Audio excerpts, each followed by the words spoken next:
AI agents are everywhere, automating tasks and making decisions at machine speed. But agents make mistakes. Just one rogue agent can do big damage before you even notice. Rubrik Agent Cloud is the only platform that helps you monitor agents, set guardrails, and rewind mistakes, so you can unleash agents, not risk. Accelerate your AI transformation at Rubrik.com. That's RUBRIK.com. This holiday, give the gift that says, let's cancel plans and just lounge. MeUndies has dropped a new holiday collection, and it's made for maximum cozy. We're talking soft as snow, ultramodal fabric, festive prints, and loungewear so comfy your couch might get jealous. Onesies, hoodies, joggers, even delightfully quirky holiday designs. You're welcome. Knock out all your holiday gifting needs with deals up to 60% off at MeUndies.com/comfort. Enter promo code COMFORT. That's MeUndies.com/comfort, code COMFORT. Cartoons from present in the past. Every week will be an animated bash. What a cartoon! What a cartoon! Maybe a short but mostly shows. We'll talk, we'll analyze, exploring as we go. What a cartoon! What a cartoon! What a cartoon! What a cartoon!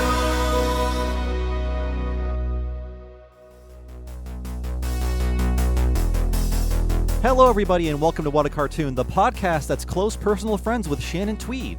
I'm one of your hosts, the no-talent Schlockosaurus, Bob Mackey, and this is an audio exploration of every cartoon ever. Who is here with me today, as always? Arriving fresh off the bus from Nebraska, Henry Gilbert. And who is our special guest on the line? Unfamous Los Angeles resident Drew Mackey. And this month, we're looking at the Hollywood Dog pilots. Yikes, whoops, holy cow, oy vey, gadzooks, help, why me? Stop me anytime.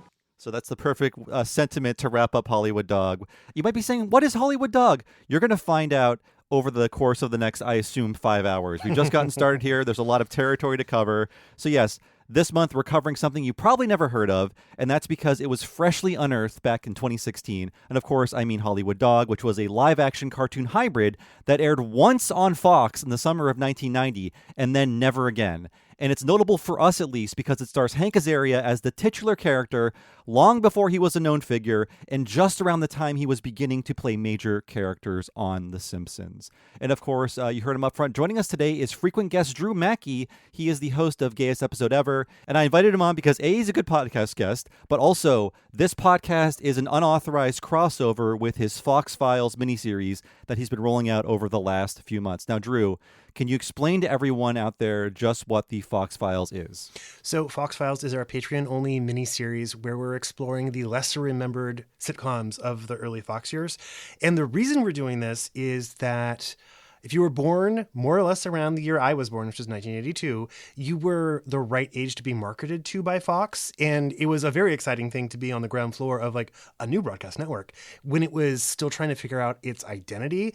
And within a few years of The Simpsons finally starting, it would figure out its identity and kind of solidified what would be for the rest of the 90s. But before they figured out exactly what this new network is going to be, there was a lot of uncertainty and also a lot of potential and a lot of promise where they were trying a lot of weird ideas that other networks weren't doing. And although The Simpsons is the thing that like really made them as a network, we wanted to look at what the other things that may or may not have had traction. And this includes Duet, which is a rom-com sitcom about young love, and more Fox appropriate stuff like Women in Prison, which is a very Married with Children style sitcom that plays exactly how you picture a sitcom about a women's prison would play out. Yes, your podcast is really tapping into fuzzy memories I have of things like Beans Baxter and Babes, especially because I remember Babes only aired for a season. I remember telling my friends Babes jokes on the playground. Really? Rowdy Babes jokes, yeah. I'm excited. So Babes is like 2 episodes from now. I'm really excited to get to it because it stars Wendy Jo Sperber, who is like a patron saint of our podcast at this point. And it's all the things that I remember being advertised between episodes of The Simpsons, or like right after, like next week on The Simpsons is this, and then Babes, or Drexel's Class, or whatever. Yeah, a lot of things were stapled to The Simpsons in that time slot, and very few of them stuck around. And of course, everything we do for everybody out there is brought to you by the Talking Simpsons Network at patreon.com/TalkingSimpsons. If you want to support the show, go there, patreon.com/TalkingSimpsons, sign up, and you'll get access to over 8 years worth of full-length miniseries episodes covering things like Futurama, King of the Hill, and The Critic. And also you'll get all of these podcasts 1 week ahead of time and ad-free, and that goes for Talking Simpsons as well. So if you want to support the show and get a ton of stuff, go to patreon.com/TalkingSimpsons. Now, back to What a Cartoon. I normally at this point would ask, what is our history with Hollywood Dog? But if anyone had a legitimate answer for me, I would say you're a filthy liar and I want you off of this podcast. But none of us had seen hide nor hair of Hollywood Dog before this, right? Oh, no. Drew's raising a finger. Okay, so I did some research, and we can get into it when we're talking about why this thing existed. But, like, it's existing in a weird liminal place where it's, like, the opposite of deja vu, where, like, when you told me about this, I was like, no, I don't remember this at all. But the first time I saw Hollywood Dog's face, I was like, oh, this is ringing a bell, and it's a very uncanny feeling to be like, I don't know this. And what I would liken it to is it's like looking at something from an alternate universe, where it's like, this was a show that never aired in our universe, but apparently it aired on Fox in the other universe, and that's why it's so weird. But, like, something about the way Hollywood Dog looks, I must have seen but they wouldn't spend money on a promo for it, would they have? I think the promos were unleashed first upon the world, no pun intended, and then the whole special or the whole pilot was eventually found after the promos were found. Based on when it aired, when I saw it aired and like dumped over the summer of like 1990, like I was certainly a Fox watcher, but just on Sunday nights when The Simpsons were on, and then they pulled me to Thursday. And so during the summer, I was certainly watching a lot of television, but Saturday night on Fox in the summertime, that was Cops Zone, and I wasn't watching Cops pretty much. So I wouldn't have seen Hollywood Dog around the Cops era of Fox.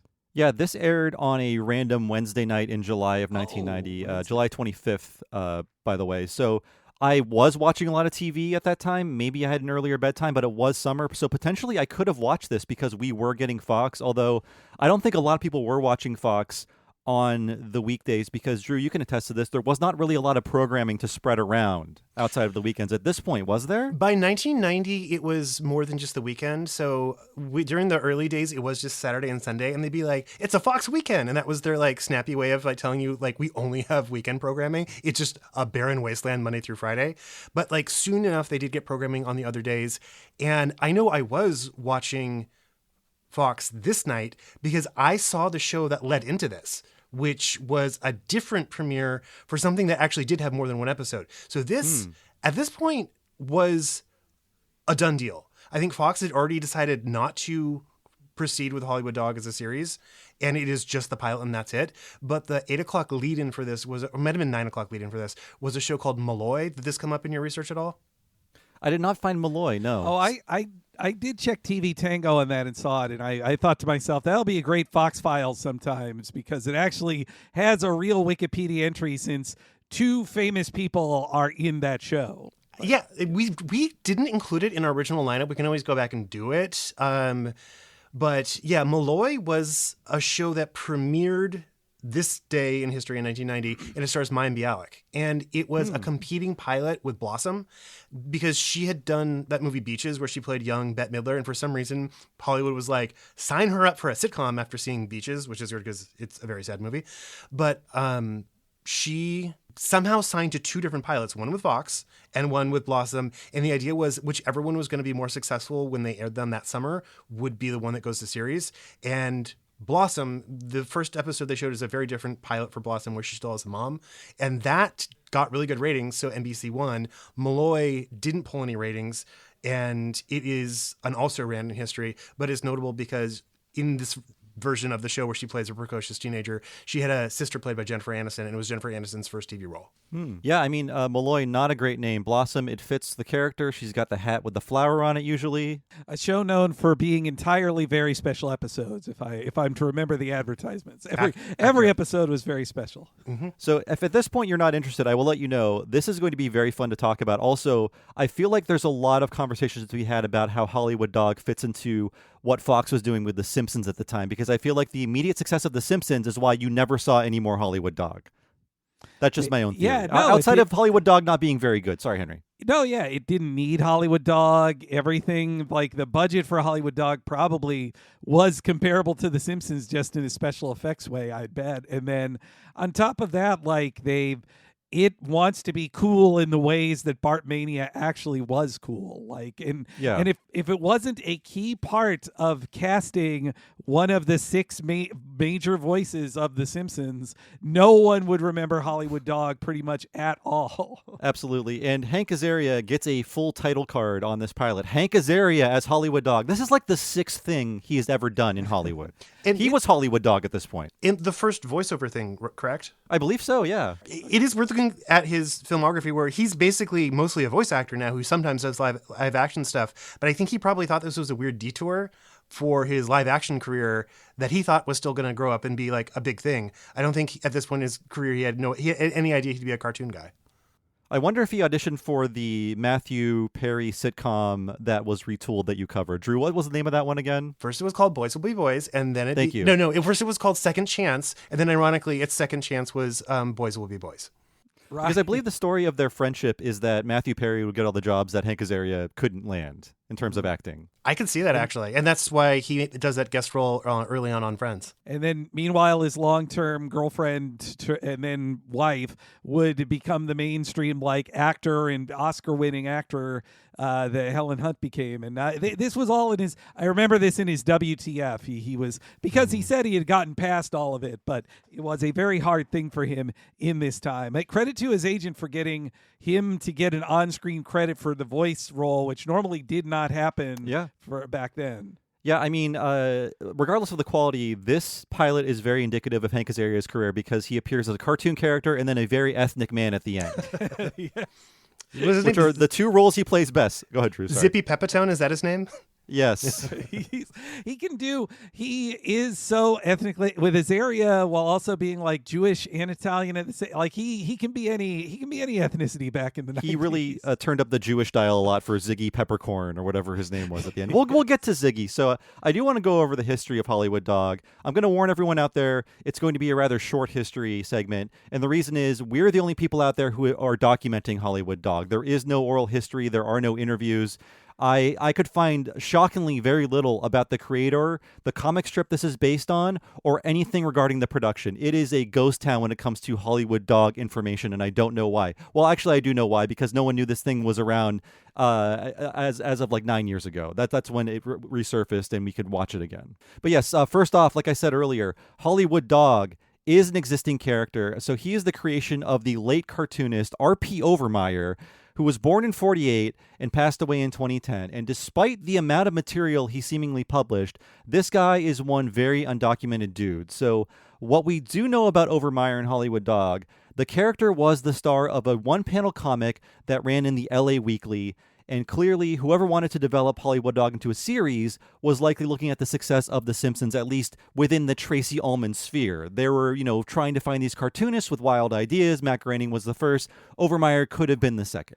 No, I absolutely have the theory that the producers on this, whoever greenlit this thing, literally saw Life in Hell in the LA Weekly freebie, sees Life in Hell, and then sees the next cartoon next to it is Hollywood Dog or on the next page. And he goes like, well, if it worked for this page, for the cartoonist on this page, let's just go with the next cartoonist I see in this same magazine.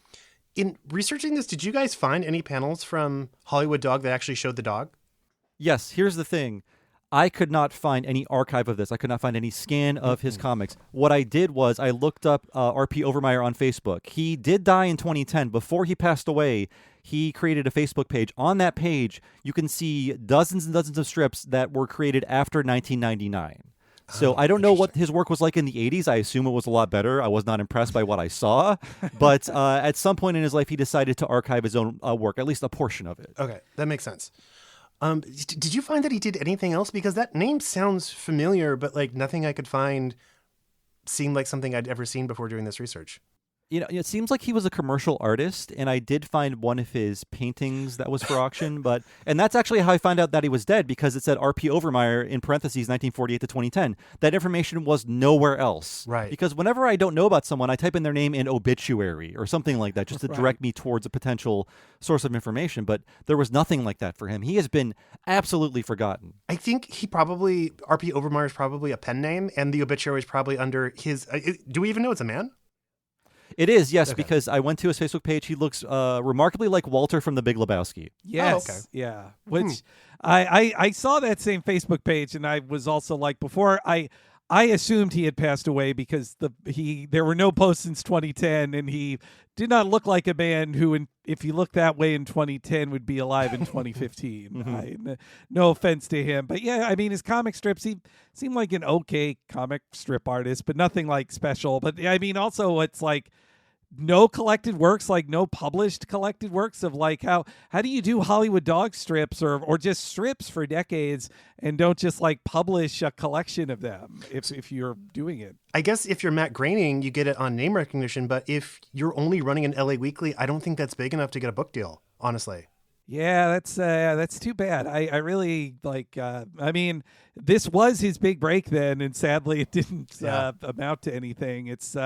I mean, could his? Well, no, Life in Hell was already it was big enough to get like NPR stories about it, even in 1987. Like, it was a bigger hit than Hollywood Dog was, even when they were, I'm assuming, running next to each other in say 1986 or 87 in the LA Weekly.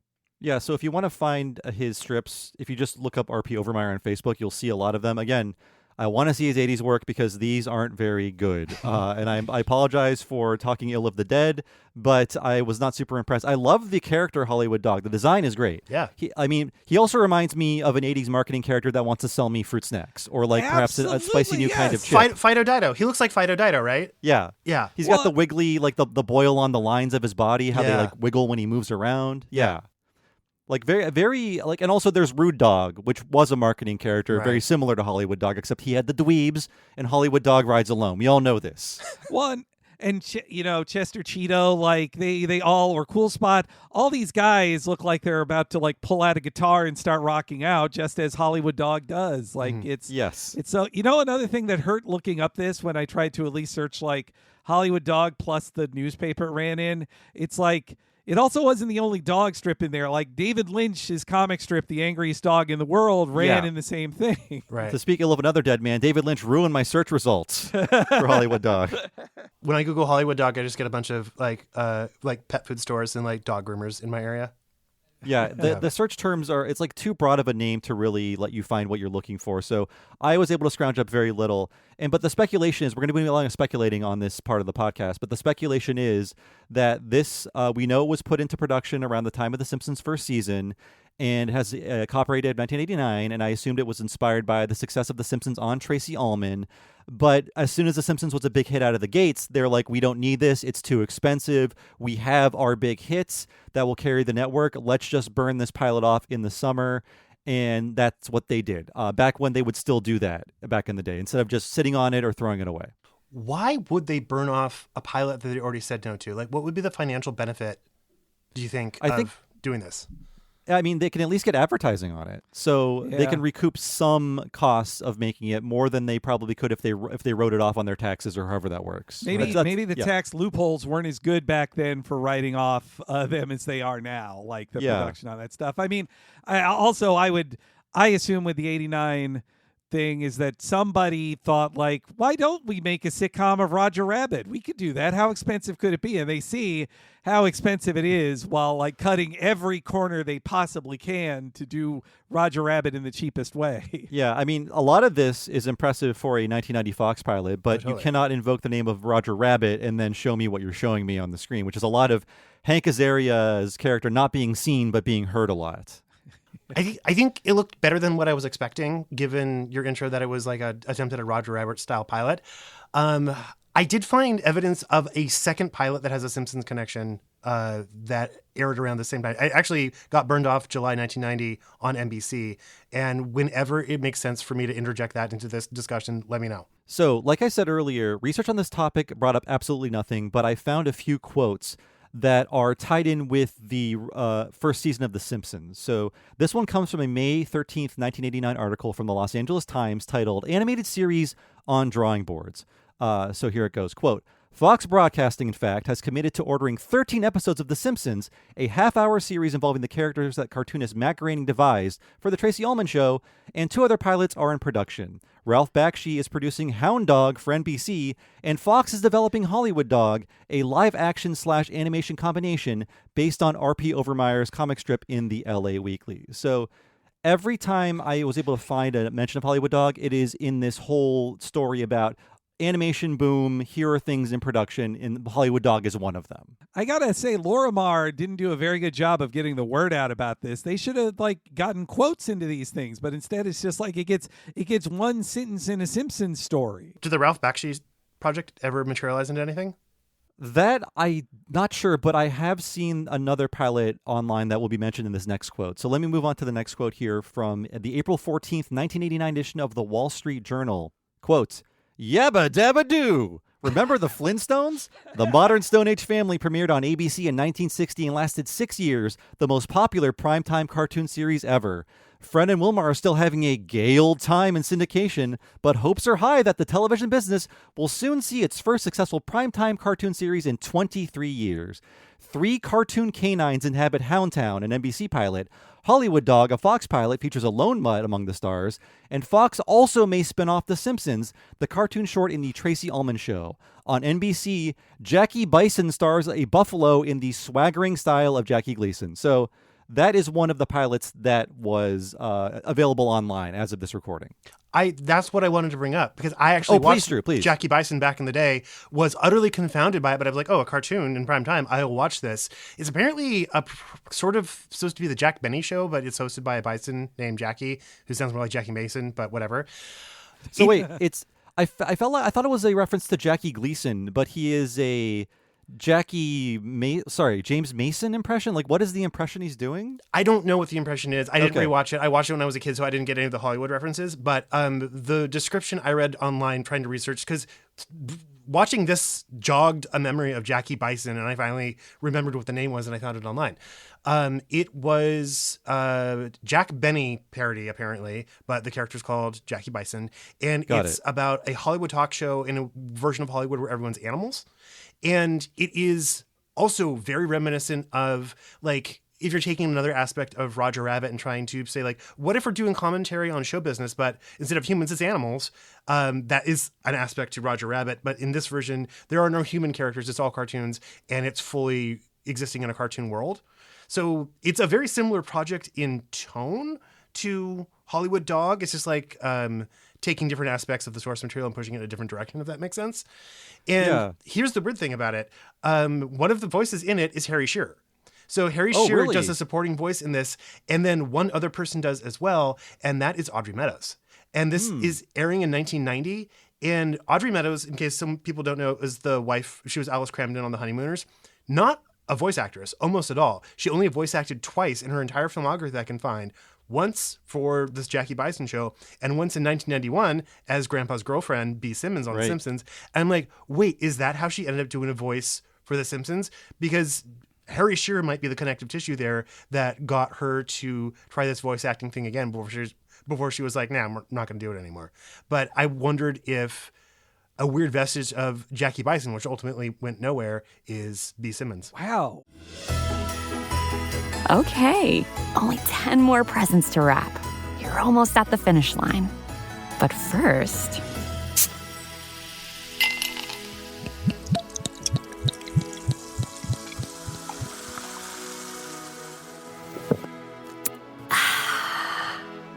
There, the last one. Enjoy a Coca-Cola for a pause that refreshes. Wow. Yeah, it really shows you why The Simpsons took off. I mean, it's obvious, but The Simpsons, a parody of sitcoms, things we're familiar with. Hollywood Dog, I don't know what this is. The Jackie Bison show, it's a parody of the Jack Benny show. Well, okay, Grandma can watch this, I guess. Yeah. And then we have things like Fish Police, Capital Critters. It makes sense why The Simpsons was the hit that it was. And we're talking about theories why voice actors ended up where they ended up. And my theory is that Hollywood Dog in some way led to Hank Azaria being on The Simpsons because both projects are in development at the same time. And when The Simpsons needed to fire Christopher Collins in the first season, they had an available Hank Azaria waiting in the wings. I mean, he was the titular character in an animated pilot, so he could play, let's say, Moe. Sure, why not? Bring him in.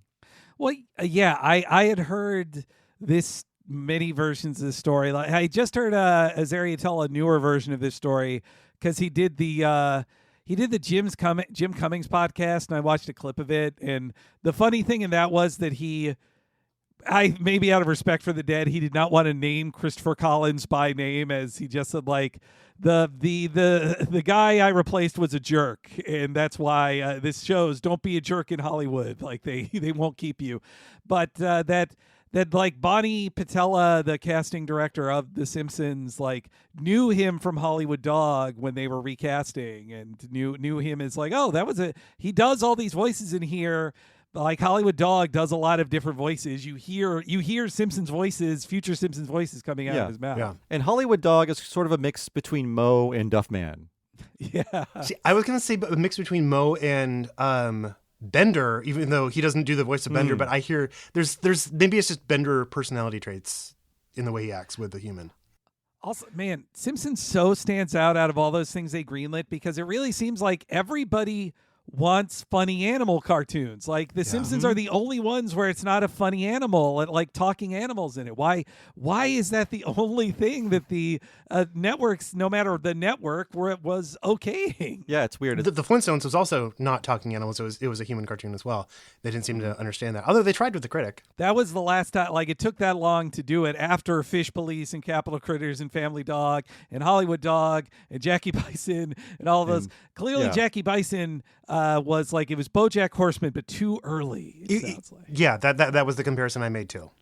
Yeah, and I guess they had just to get the Simpsons guys to make another animated show starring people. It took that many years and people that worked on The Simpsons to just have a better idea. And it still flopped anyway. Yeah, I think it did well, but the presidents of the networks hated it. I think that's the story of the critic. It did okay for what it was.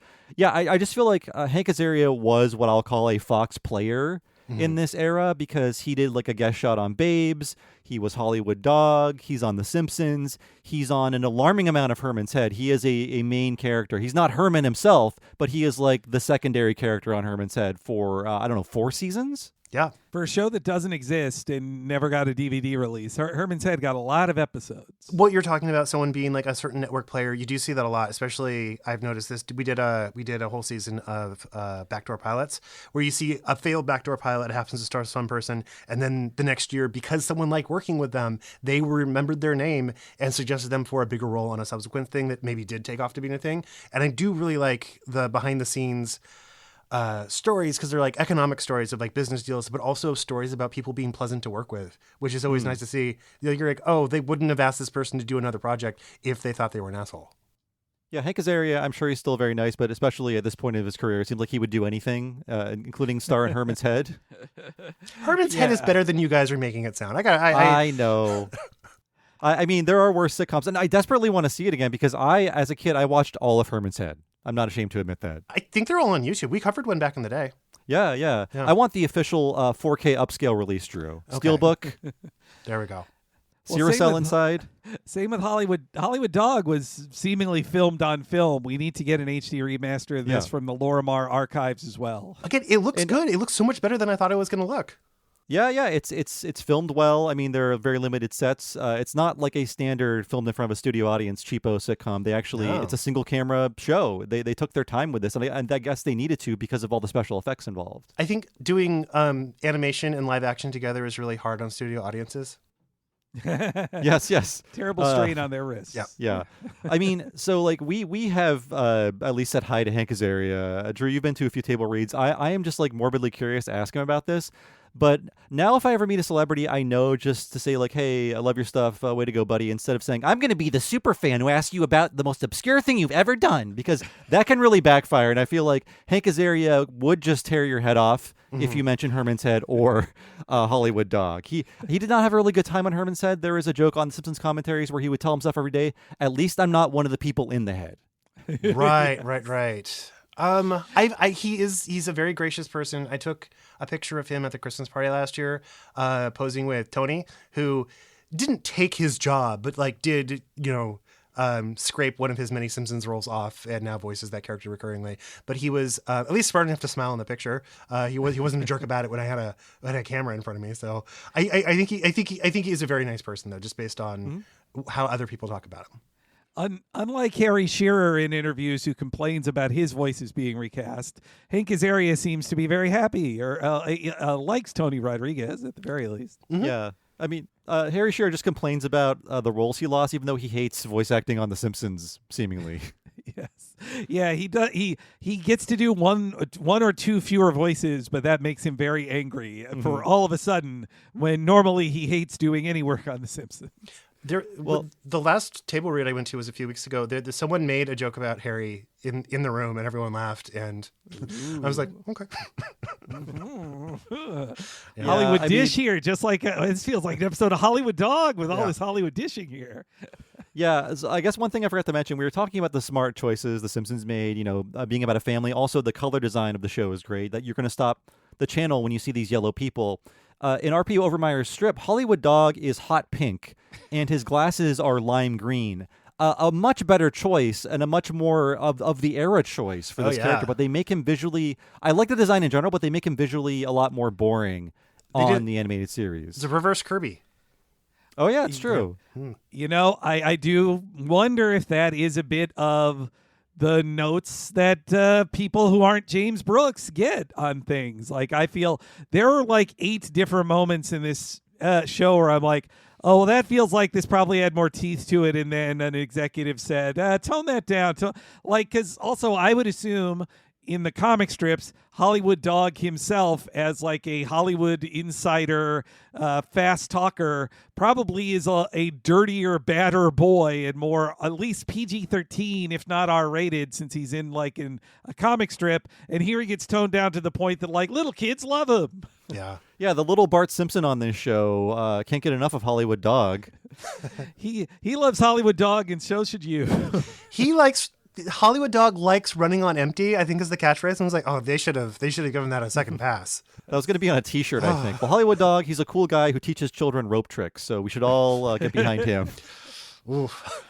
So don't investigate Hollywood Dog. No. I guess one thing that annoyed me about the premise of the show is you think Hollywood Dog, the movies, television. No, Hollywood Dog is a music agent, which I find very weird for a visual medium like television. And also not very successful one? Yeah. Yeah. Yeah, I mean, pick a lane. Like, honestly, there's a million things I pick apart in this. Of like, there's no lore, there's no history to this. Like, if you want to do a Roger Rabbit spends so much time setting up the lore and explanation of how a cartoon lives in this world and operates in Hollywood and just rules. And obviously, like, I think Roger Rabbit's like one of the best made movies of all time, and at least cares so much about like its internal logic. I don't expect that from a bad pilot, but they don't care at all. No. Well, so, okay, I mean, I guess it doesn't really come up in the episode proper, so I can just complain about it here. I guess he's the only cartoon in this universe. Like, it is a world of humans and then Hollywood Dog, and you think that would make him extremely famous because he's the only cartoon that we see.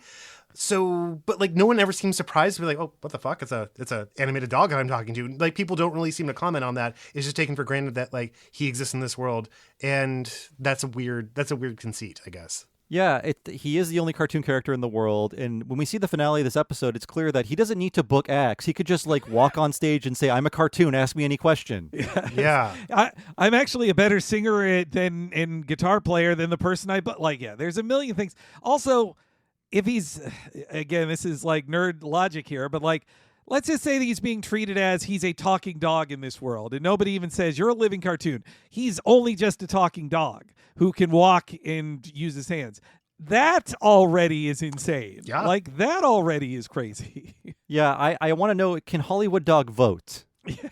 Does he have sex? He seems to have sex with human women and a driver's license. That's true. I think Hollywood Dog is one of those guys who writes in Mickey Mouse every 4 years on his ballots. Stick it to the man.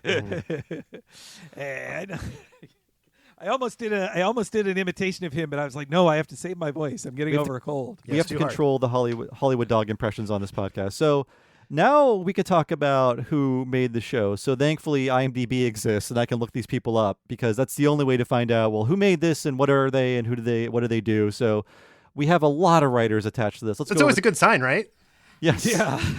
That means they could write more jokes and make it funnier. So writer number 1 is Bob Keyes. So Bob Keyes went on to create the short-lived Fox Matt Frewer sitcom Shaky Ground. So I only watched a few episodes of this as a kid, but I can remember the entire theme song. Don't ask me why. That's just how kid brains work. It was very catchy. Yeah. Yeah. And also young Jennifer Love Hewitt before America fell in love with her. Yeah, I forget the premise of that, but I just remember Matt Frewer was a wacky dad. And this Bob Keyes writer is a real sitcom guy. He started his career by writing a whole bunch of Perfect Strangers, and then went on to write for many similar shows up through Fuller House, which he was an executive producer on. So Hollywood Dog did not hold him back in Hollywood. That is the tone problem I have in this show too, that Hollywood Dog is supposed to be like an edgy guy. And here you have guys like Bob Keyes who write Disney style sitcoms, and this has so many silly Fuller House kind of reactions in it that it is a real tone issue. Yeah, it's a very strange mix of writers when you look at what they've all worked on independently. So Chris Langham is another writer. He was a major writer for The Muppet Show and various Muppet-related projects until Hollywood Dog, and then he went back to The Muppets. So I assume they brought him on to give Hollywood Dog all of his memorable quips. So in this respect, this guy utterly failed at his job. Hollywood Dog says cowabunga in this special, by the way. He says despicable. Cowabunga sincerely. It's a despicable trait. I get why you'd be like, oh, we need like a Muppet type guy, because this basically is like watching people react to a Muppet, except we have no puppet in front of them, just empty space. And we also have Seth Greenland, who started on the sitcom Silver Spoons, and then after this, his only credits are producer roles on Arliss and Big Love, which I believe was the show about the guy with all the wives. Yeah, those are two very unrelated projects. Yeah.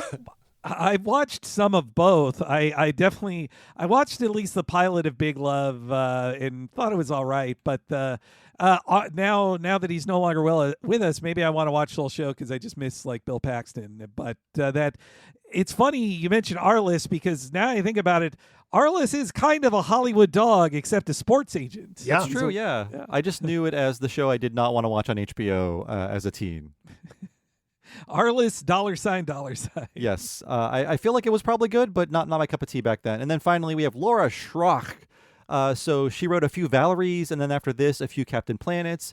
And then according to her LinkedIn quote, she is currently developing TV, film, and theatrical projects through her Schrock Vision production banner. So she is still in the business in some way, although I don't see any evidence of that. Well, I mean, best of luck to a woman in her, I would guess, 60s in Hollywood, to Miss Schrock. And this whole thing is directed by William Deere, who's directed a lot of forgotten and forgettable movies. But I think they nabbed him for this because he directed Harry and the Hendersons, that film.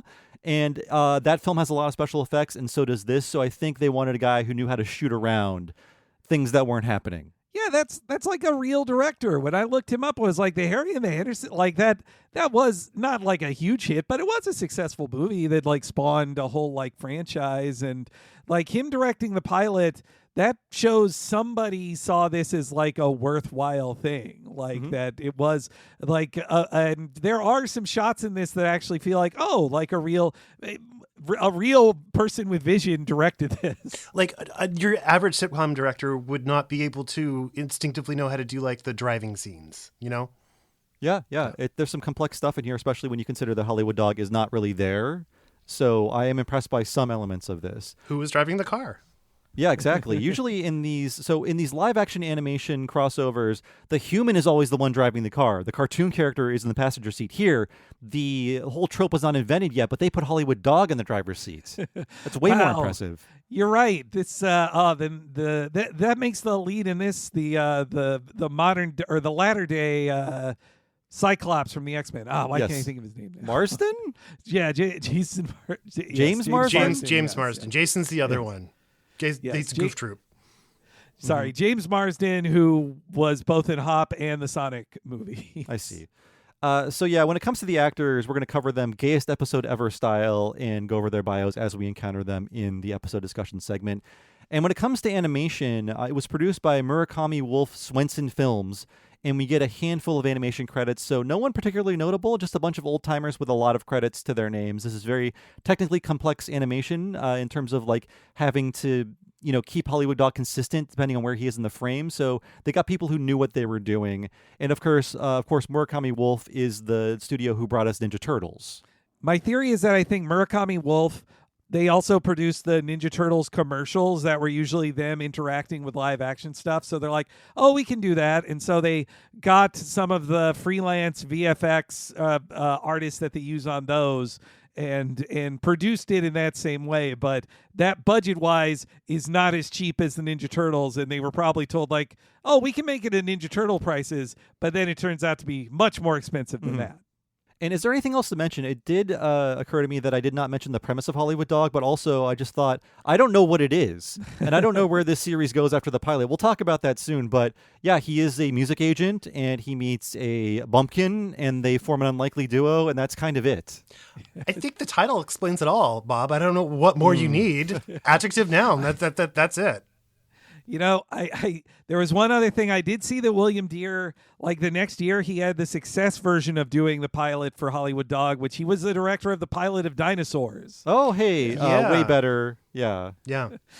Same special effects driven would-be Simpsons that worked much better that he directed as well. So, hey, he can pull it off. He proved himself after Hollywood Dog. And they made like 100 episodes of that. So, and then 26 years later, they do Son of Zorn, and they at least, when Fox did that animated guy in Hollywood with other people thing, at least that they got 13 episodes of it, and it was actually funny since Lord and Miller produced it.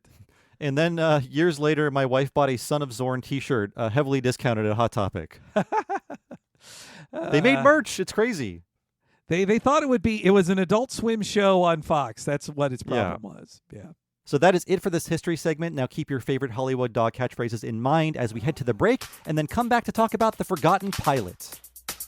Step by step.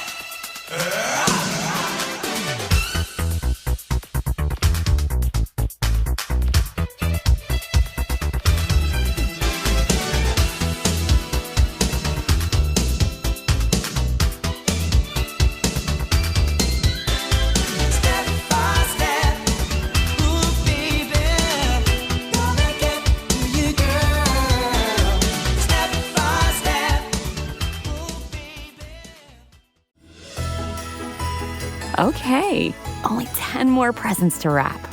You're almost at the finish line. But first...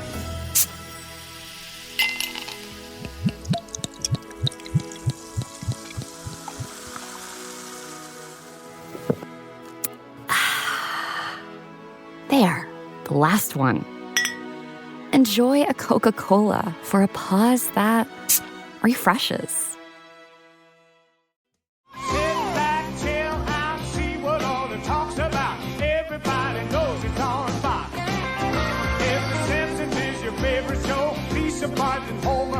Everybody knows it's on Fox. And now the world's coolest address is 90210. Good guys, bad guys, comedies and big surprises. Everybody knows. It's on Fox.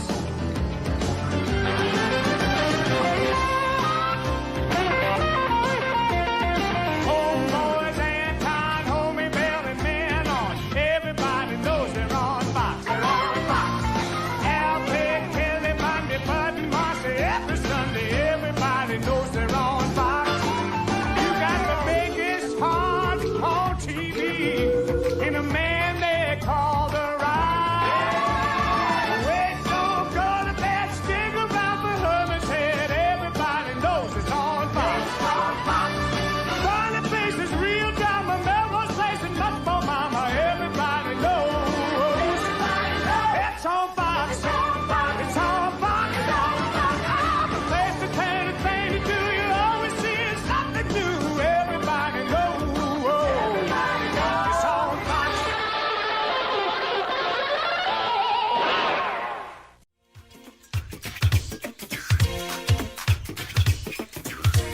make tracks fast on the double. The girl's jazzy, but she's nothing but trouble.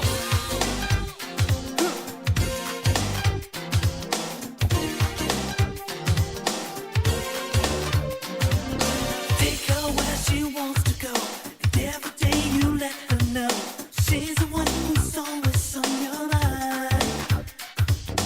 She just got an attitude. So now we're back, and we're out of the doghouse to talk about Hollywood Dogs pilot. And if we didn't mention it yet, you can easily watch this on YouTube. There is literally nowhere else to watch it. Maybe archive.org. I don't know. It's readily available on YouTube with both commercials and without commercials. And I have a tiny bit of history on how this was discovered. So the Lost Media Wiki contributor T Servo 2049 uploaded a high-quality rip of the pilot on December 3rd of 2016, and it was recorded from WOIO, which was my local Fox station. Broadcasting out of Cleveland, I believe. So I could have seen Hollywood Dog, and I probably would have liked it. Wow, and the user has Servo in their name. Are you sure this isn't you, Bob? It could be my Tyler Durden style clone, or alternate personality, rather. Your shadow self has uploaded this. Wow, so, but for like over 20 years, this was just like a thing people were like, no, I swear I remember it. It was a cartoon that hung out with a guy. It was called Hollywood Dog. Yeah, and because there's nothing online about it, people just have to rely on their memories. They can't just type in Hollywood Dog and saw that it aired at some point. They could see that it was in development, but there's no real proof that it aired. Well, because it's also not like Look Well, which we covered as well with Drew and Glenn, which also is a very honestly, I guess Look Well is kind of a Hollywood Dog as well. Kind of, he yeah. Is a failed actor, gadabout town type, isn't he? So yeah, that's basically the history of how this was discovered. So thank you to T Servo 2049 for finding this, uploading a high quality rip of it. Although I understand it was a very old recording, so the quality of the clips will not be what you usually expect from this podcast, but this is the highest quality version of Hollywood Dog until Hank Azaria opens his archives and lets us get the original film masters. Do you think that he has it somewhere? You would think at least the less famous actors in this maybe have it saved, just because it is the most famous thing they have done in a couple cases. Maybe Bodine Frank's actor has it on a pedestal in a special room. Bodine Frank's actor has done very well for himself. I think the twins maybe are more likely to have this on VHS in a shoebox somewhere. The masters were buried with Conchata Ferrell at her funeral. We can never get them back. Take them to hell, Conchata. That's where she's headed. Well, I want to note that I'm not going to play a clip until we get to our first real Hollywood Dog scene, and unfortunately we have a lot of ground to cover before then. And I don't want to go over some of these scenes in excruciating detail because they're very joke-free, I'll say. They are. Yeah. Can I please point something out, though? The very first noise we hear is like a synth noise, and it is accompanied the opening shot, which is white clouds over a blue sky. It sounds like the opening sound of The Simpsons, and it looks like The Simpsons. That is literally my first note. It is just The Simpsons opening, a partly cloudy sky. The logo of the show is in yellow text, and then it's sort of like a record scratch, and the actual music starts playing, the goofier music. In this case, the rowdier electric guitar, like funky sitcom music. I swear they pulled the theme song out of the free library of songs that they just have, like 80 songs off the shelf there. You really, so you think it's the same and not just them like pulling a sound-alike riff?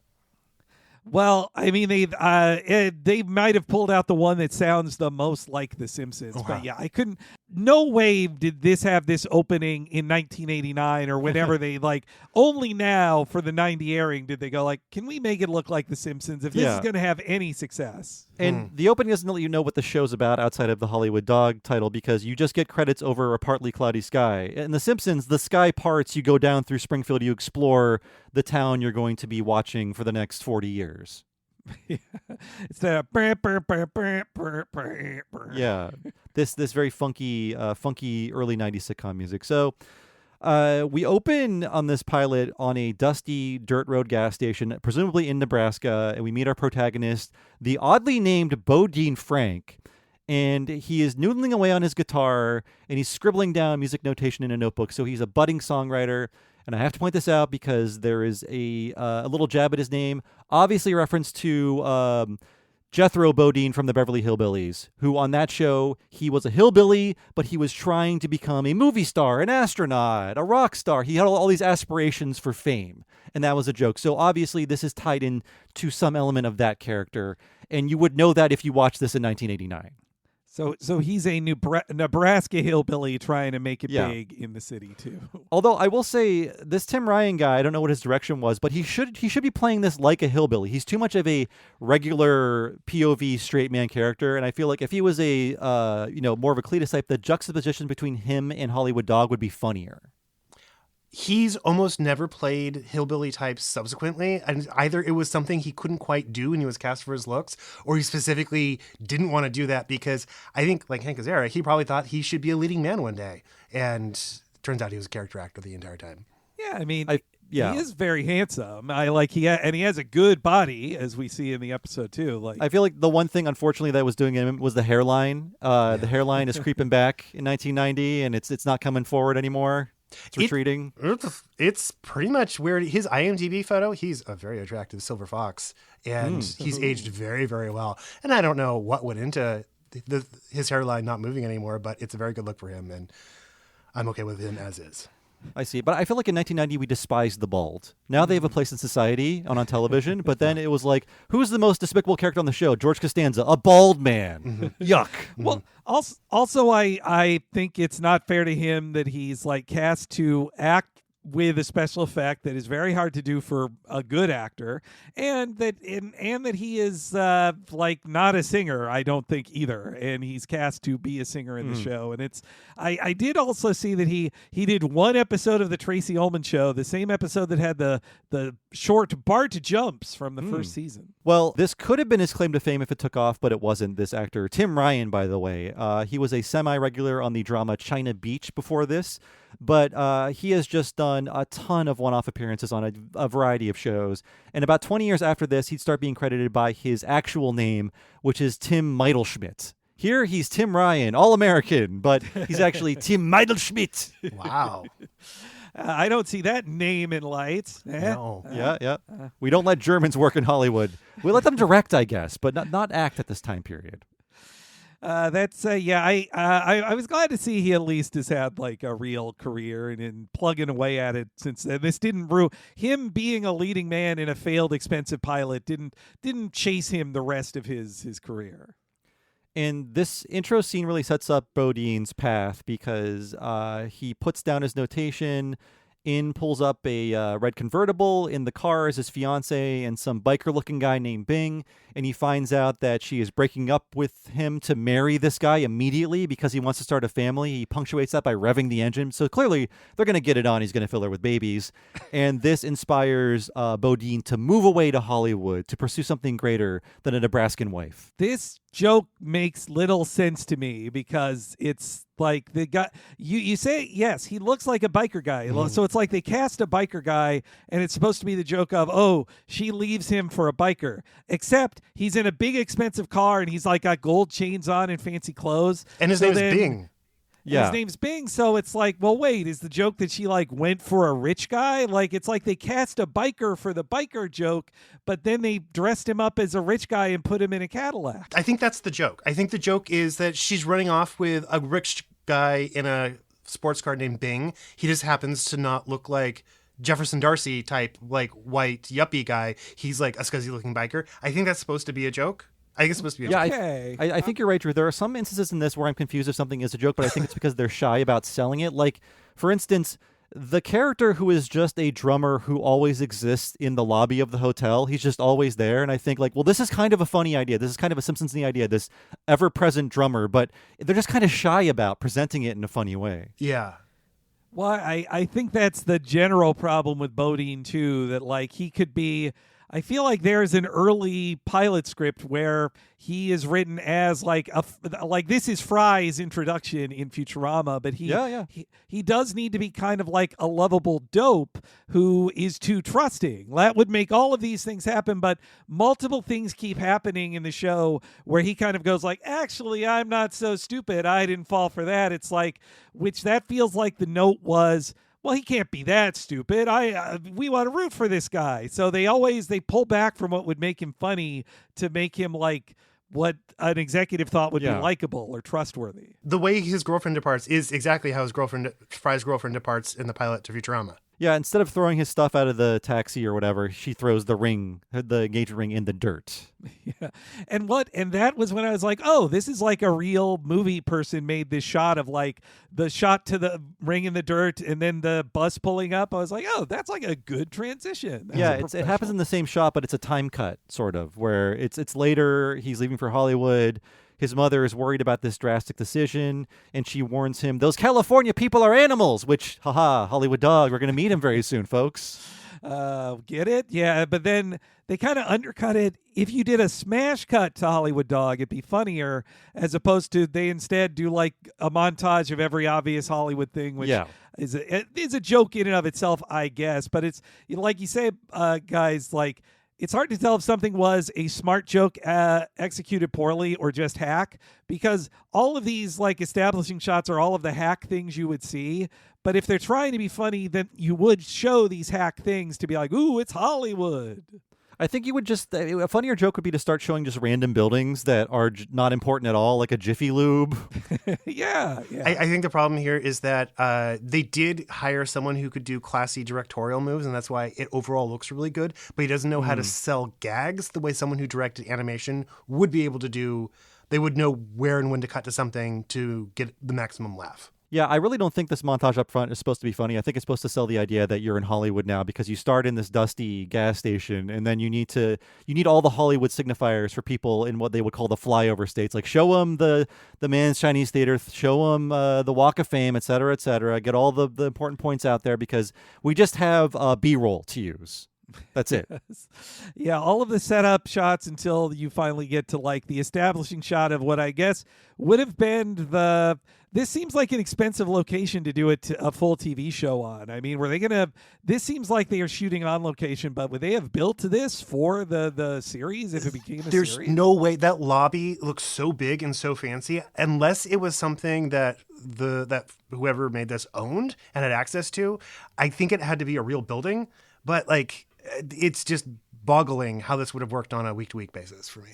Yeah, it's all shot on location. This is a very charming old Los Angeles, I presume, hotel that a Hollywood Dog lives in. I'd love to go there and see where they filmed Hollywood Dog. I would tell the bartender, the Dwayne-style gentleman behind the bar.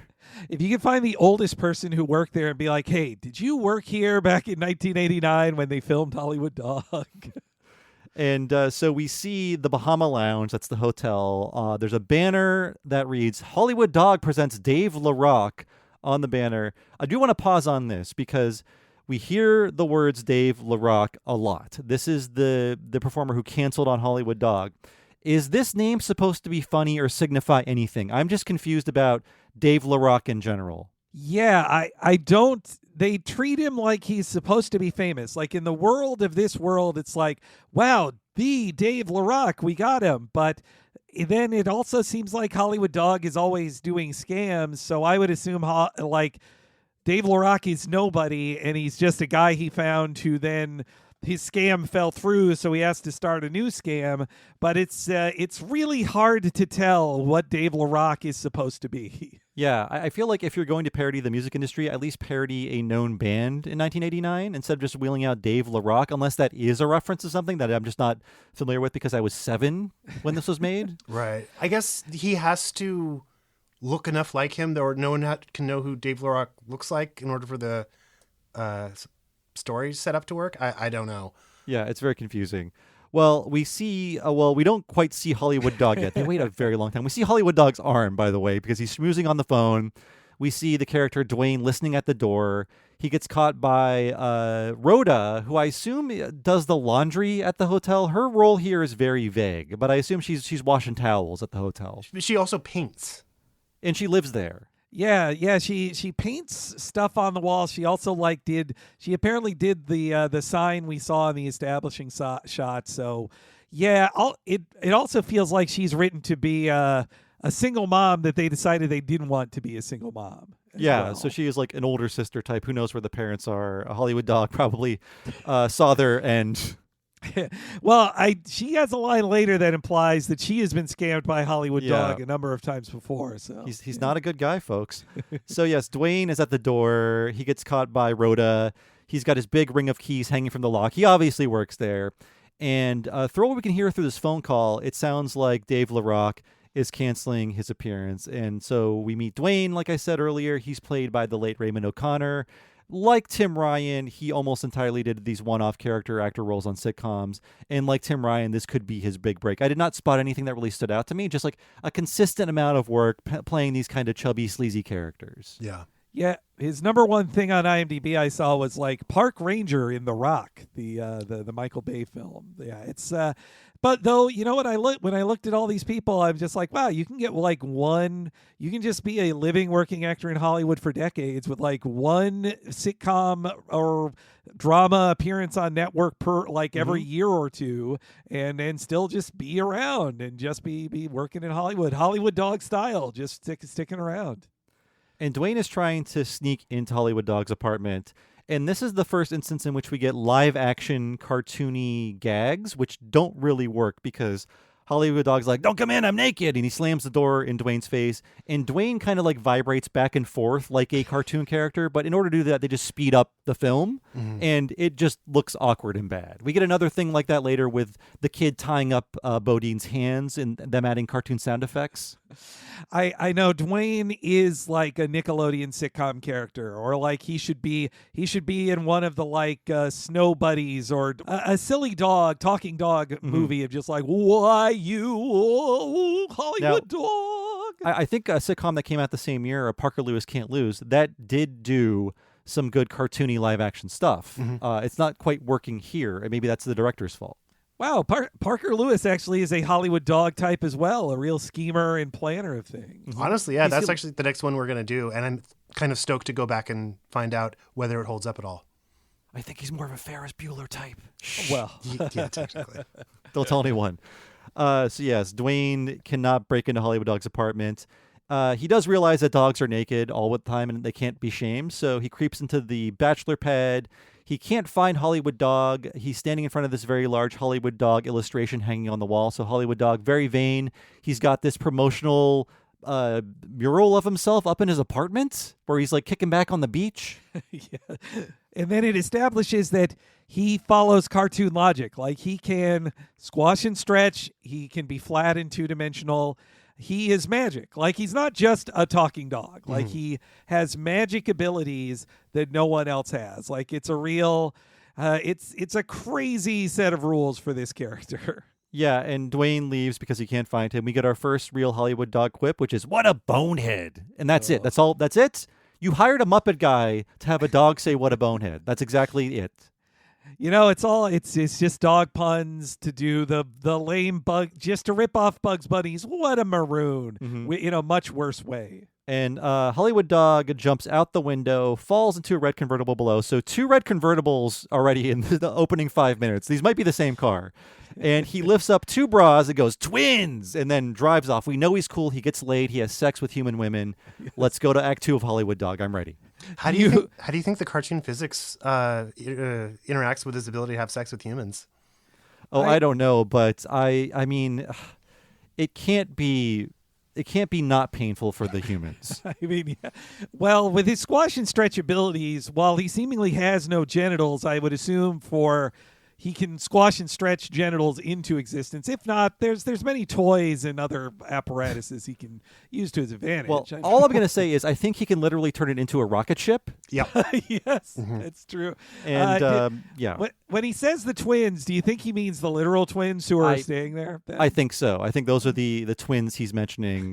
They can't imply he's had sex with twins and then show us another set of twins and not have you make that connection. Yeah. So yeah, this man, this Hollywood Dog guy's cool. I'm going to stick around through the commercial break and see what other shenanigans he gets into. Well, we don't see a lot of him quite yet. They're really holding off on the Hollywood Dog. We see more of Dwayne. He's coming down the stairs. He's got the banner folded up in his hands. He gives it to Rhoda, who busted him earlier in the hallway. She painted that. And he goes off to update his mom, Louise, played by Conchata Ferrell.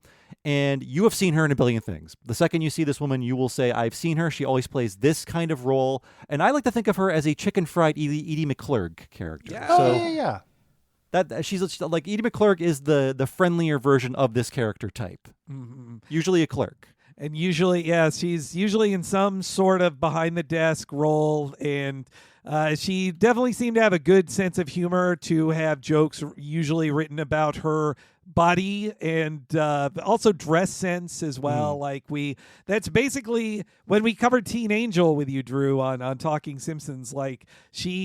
They kind of kept throwing Patty and Selma jokes at her, which I felt seemed meaner when they're done towards a human instead of a cartoon. Agreed. I don't feel too bad for her at this point in her career, though, because by the time this was airing, I think she was on LA Law, where she got nominated for an Emmy. So she was doing absolutely fine to leave Hollywood Dog behind.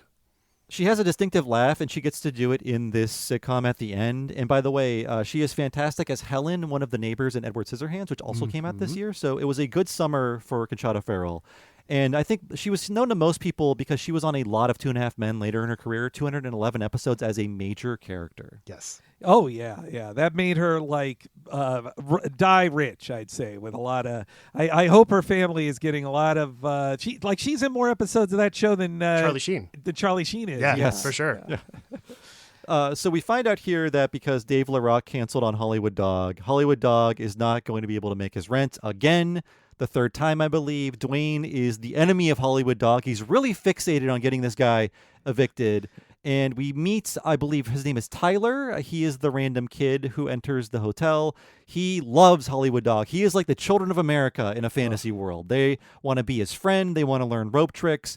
And we find out that Louise has a bit of a soft spot for Hollywood Dog, but she's still annoyed that he is stiffed her on the rent so many times. Is the kid related to... Are these people all related or no? Well, Louise and Dwayne are mother and son, and Rhoda and Tyler are sister and brother. So, but they're not Louise's kids, are they? No. Okay. At least not in this pilot. They're not. Maybe they would have changed that later for a more interesting dynamic, but I don't think so. Okay. Yeah, they just seem to be longtime tenants, or maybe she's the manager. Honestly, this breaks a lot of good pilot rules of characters when. Characters should introduce themselves better to Bodine when he arrives. Nobody says oh, I work here and do this. This is what I do. Nobody says that. And that's kind of what you need to do in a pilot. I did see that Tyler's actor has one other thing we haven't covered this one, but he is the lead kid in one of the most hated Batman the Animated Series episodes. I've Got Batman in My Basement. Oh, yeah, that is bad. I feel like this kid, though, his character is inspired by the Tracy Ullman Bart at this point in history because he is a spiky-haired troublemaker. Yeah. And is playing very much a Bart Simpson role. They couldn't have known Bart would be such a huge breakout character, but we have to remember those shorts were very, very popular, and merchandise was coming out before season 1 of The Simpsons. The kid also ended up on Shaky Ground. He was the oldest son on Shaky Ground. Yeah, I guess the writer liked working with him. Yeah.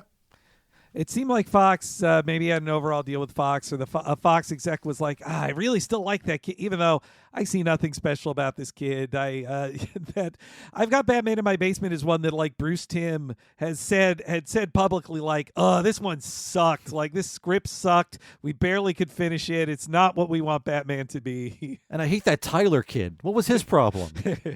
Well, the one mistake Andrea Romano ever made was booking that actor. Yeah, this kid, he believes in Hollywood Dog. They're all saying, well, he's not going to pay his rent. And Tyler's like, he'll show you. Hollywood Dog likes running on empty.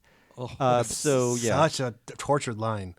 I know. It also is where it hit me that having his full name be Hollywood Dog as a character and everybody just has to say Hollywood Dog all of the time, it's just awkward delivery. Yeah, no one calls him HD. Maybe by season 2... they would move on to that, but I hate saying Hollywood Dog so much. In my notes, I started writing HD because I was sick of typing it out. Fair. Yeah, it's weird that they didn't give him an actual name because, even by the standards of when this aired, Hollywood Dog is really bad branding. Mm-hmm. I agree, unless it's like a surf brand or something like that. Also, because a one-panel comic strip is not story-wise. It's not. In a comic strip like Peanuts, characters saying Charlie Brown, you're like that.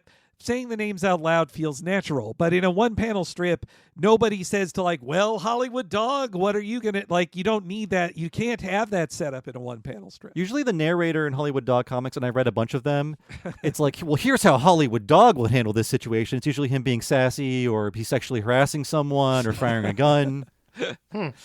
See this, he's not as edgy as Duckman either. No. Like, Duckman got to keep a lot of his edge. I was talking about this with my wife yesterday. He is a shitty Duckman because the appeal of Duckman is he has things that make you sympathetic. His wife is dead. He knows he's a loser. He is a loser, and he's always getting screwed over. Hollywood Dog is just way too confident and way too skilled for you to want to get behind him. And he's like up his own ass constantly, too.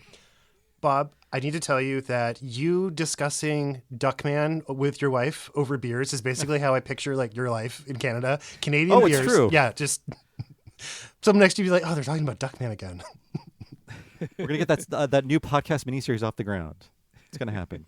Yeah, I think we're the only people who have ever talked about Duckman in public in the last, let's say, 15 years. One of these days, we'll cover our 4th Duckman episode. I think. We did. We did have that one offer to do a Duckman episode from. We can follow up. Oh well, not. Oh, actually, another offer than Drew. Even I was thinking. Oh, who are Even you I've talking? forgotten what this is. I just assumed you were talking about me. Apparently, you're talking about some other podcast.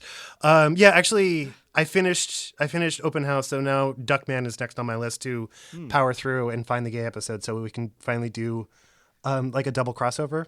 I hope it'll be a King Chicken episode. That's my hope. I don't know what that means. Oh, You're going to find out, Drew. Right. Yeah.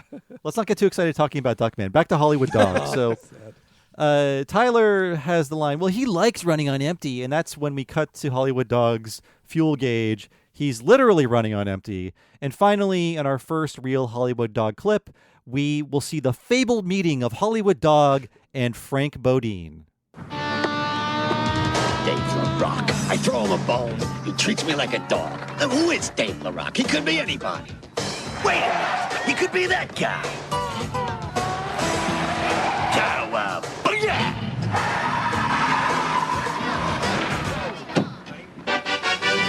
And the winner of the Hollywood Boulevard Chamber of Commerce New Arrival Celebrity Raffle and Big Gift Giveaway is this guy.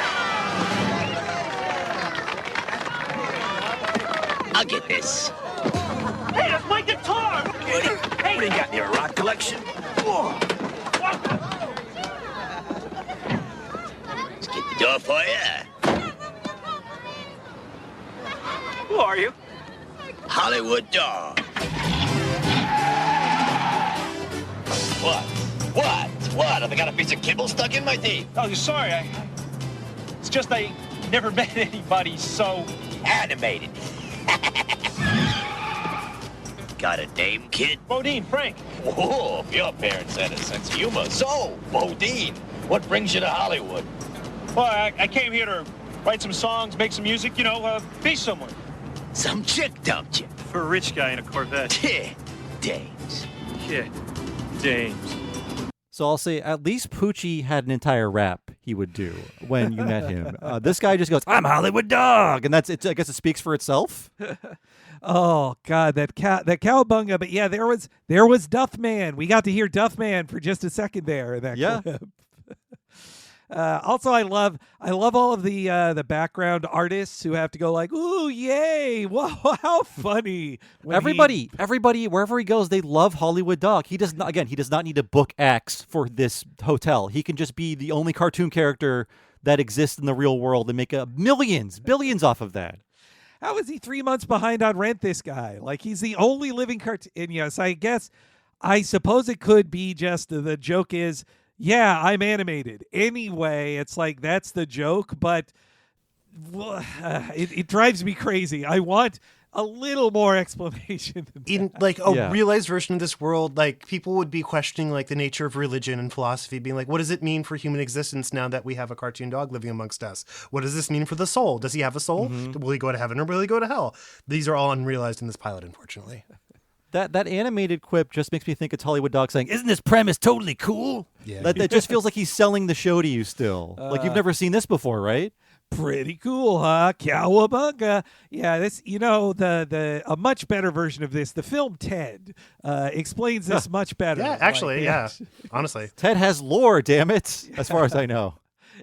Yeah, no, it actually is like front page news that like teddy bear comes alive, and they do like a time cut to explain that people have forgot about this, but or why it's become just normal after 30 years in that universe. Right. Okay, only 10 more presents to wrap. You're almost at the finish line. But first...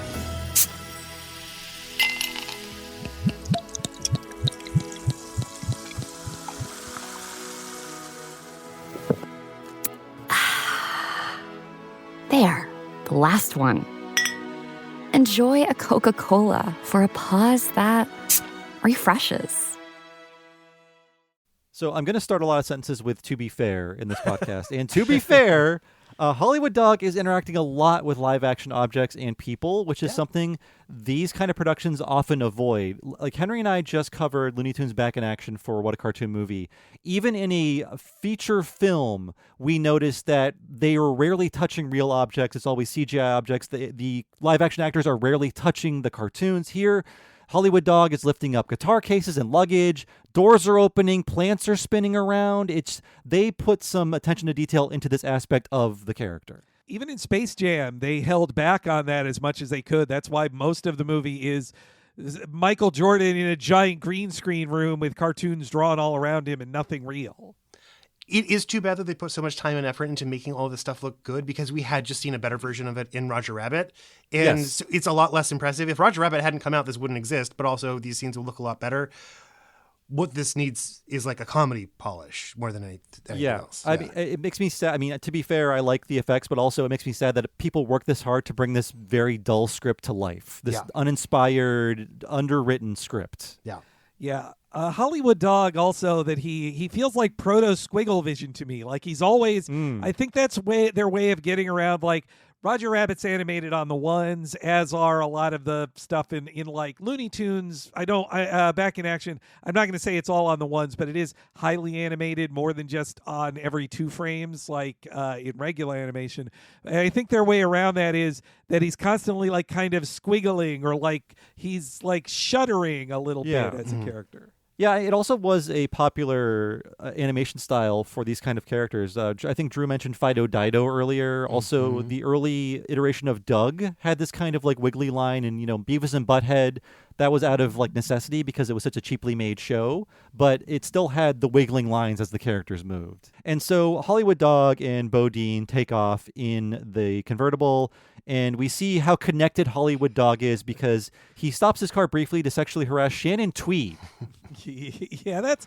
I wonder, in the script, did they get a promise of like, oh, we can get, this will be the big guest star in this. Oh man, he'll really know somebody famous, and then eventually they end up with like, not that nobody had heard of Shannon Tweed in 1989, but she was a softcore porn star to a degree, who sort of starred in real things and also had been with Gene Simmons for years. She was your all-purpose babe. She was, I guess, the Sydney Sweeney of this time period. Like, we need a bodacious babe with some big knockers. Let's put her in Hollywood Dog. As a gay man who likes sitcoms, I only know who Shannon Tweed is because of that one episode of Married with Children. Oh yeah. So she was already deeply in the Fox family. That would be like 1994. So this might be her Fox debut, honestly. But it does make sense that she'd maintain on Fox. There are various different versions of her. So there's Shannon Tweed, there's also Rhonda Shear, there's Tawny Katane. There are so many women who fit this role, and they did it well. No judgment here. Yeah. Well, I mean, for another, the podcast we're recording tomorrow, I did some like light Playboy research, and I had forgotten how. And you're straight now. Welcome aboard, Henry. I've got a lot to teach you. It was only for the articles, but it was a key to success then, and Shannon Tweed was one of them, and soon after that, like multiple stars of Baywatch, and Jenny McCarthy, like, you be a playmate, and then you get acting roles after doing a few nude spreads in Playboy. I like the Playboy to movie pipeline because I was just watching the Horror Film Society, and I was like, oh, who is this woman? And I looked her up. She was Playboy Playmate of the Year in like 1985. She got a fairly successful horror movie career. I feel like that doesn't really exist anymore. Was that the love interest or the sister? It's the I guess it's the love interest. Yeah. Yeah, she's hot. Yeah, I mean, if you as a playmate, it seems like you have one of two directions. You can be a Baywatch star or a Scream Queen. Those are your two roads to success. And yeah, I mean, there's like a campiness to them as well that I do like about former Playboy playmate. Though of course, like Shannon Tweed with being with Gene Simmons for years. Like Gene Simmons, terrible person. I'm going to say most people might know her from being Gene Simmons' wife, and they have that reality show that was fairly popular. Is it the Family Jewels? Family Jewels. Ugh. Yes, yeah. I've heard funny stories about that from our previous guest, Jeff Dutton from the Birthday Boys and the Sloppy Boys. He was like a producer on that and talked about having to like drive around Gene Simmons. Yeah, so we know that Bodine and Hollywood Dog are very sexist. Hollywood Dog, I feel like he's arranging some sort of casting couch style situation. He's like, I got a screenplay you should look at. And he wants to charge her money to see the screenplay. And when she is not interested, he yells out the window, "Your clock is ticking, babe." So he's an asshole. Yeah. I assume like online he'd be like, Shannon Tweed is totally busted now. Yeah, it's a pretty rude thing to do to your guest as well, who's like the most. And again, this is supposed to be like, wow, Shannon Tweed. Like you're supposed to say what Bodine says in the next scene, like, wow, Shannon Tweed, she's so famous. Can't get rid of her is the Hollywood Dog response. And Shannon Tweed appears for about 20 seconds, does not stand up. That's how much Shannon Tweed is committed to this Hollywood Dog guest spot. Which she's driving a car, to be clear. Yeah. When a guest star just stops by and like, I just want to be sitting and do you think that's her car or do you think they paid for a car? Oh, so it was bring your own car on the set of Hollywood Dog. That's how she got through. I was like, do you own a car? She's like, yes. He's like, you're hired. We love it. You're attracted. You own a car. Tawny Katane did not own a Double car. threat. That's why she wouldn't appear in this episode. It's too bad, really. Yeah. So, here we learn that Bodine isn't as bumpkin-y as we think he is because he does figure out Hollywood Dog's scam immediately. So, again, they could have had more fun by Hollywood Dog constantly tricking this bumpkin. It could have been like Hollywood Dog is Bender and Bodine is Fry. That's a funny relationship. But clearly they didn't want him to like be a fool. They didn't. Somebody was trying to make him like a more. It feels like they were like, oh, we got to respect him. He can't get fooled. He has to trick Hollywood Dog sometimes. And I'm like, it's not funny to see the scammer who's the funny character get tricked by the straight man. Like, that's not funny. Or Hollywood Dog has to have a heart of gold secretly. Yeah. Yes. Yeah. So the Hollywood Dog Uber ride continues in this next clip. Where you bunking, Bo? The next day when I was placed on the Sunset Strip. Oh, here's one, Venus de Milo Arms. It's the pits. I got a spare room in my place. Oh, no, that's pretty fancy. Oh, I got money.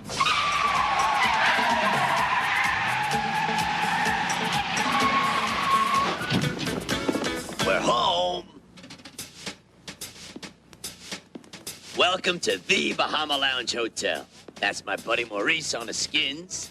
Ooh, today's your lucky day. Behold the vision.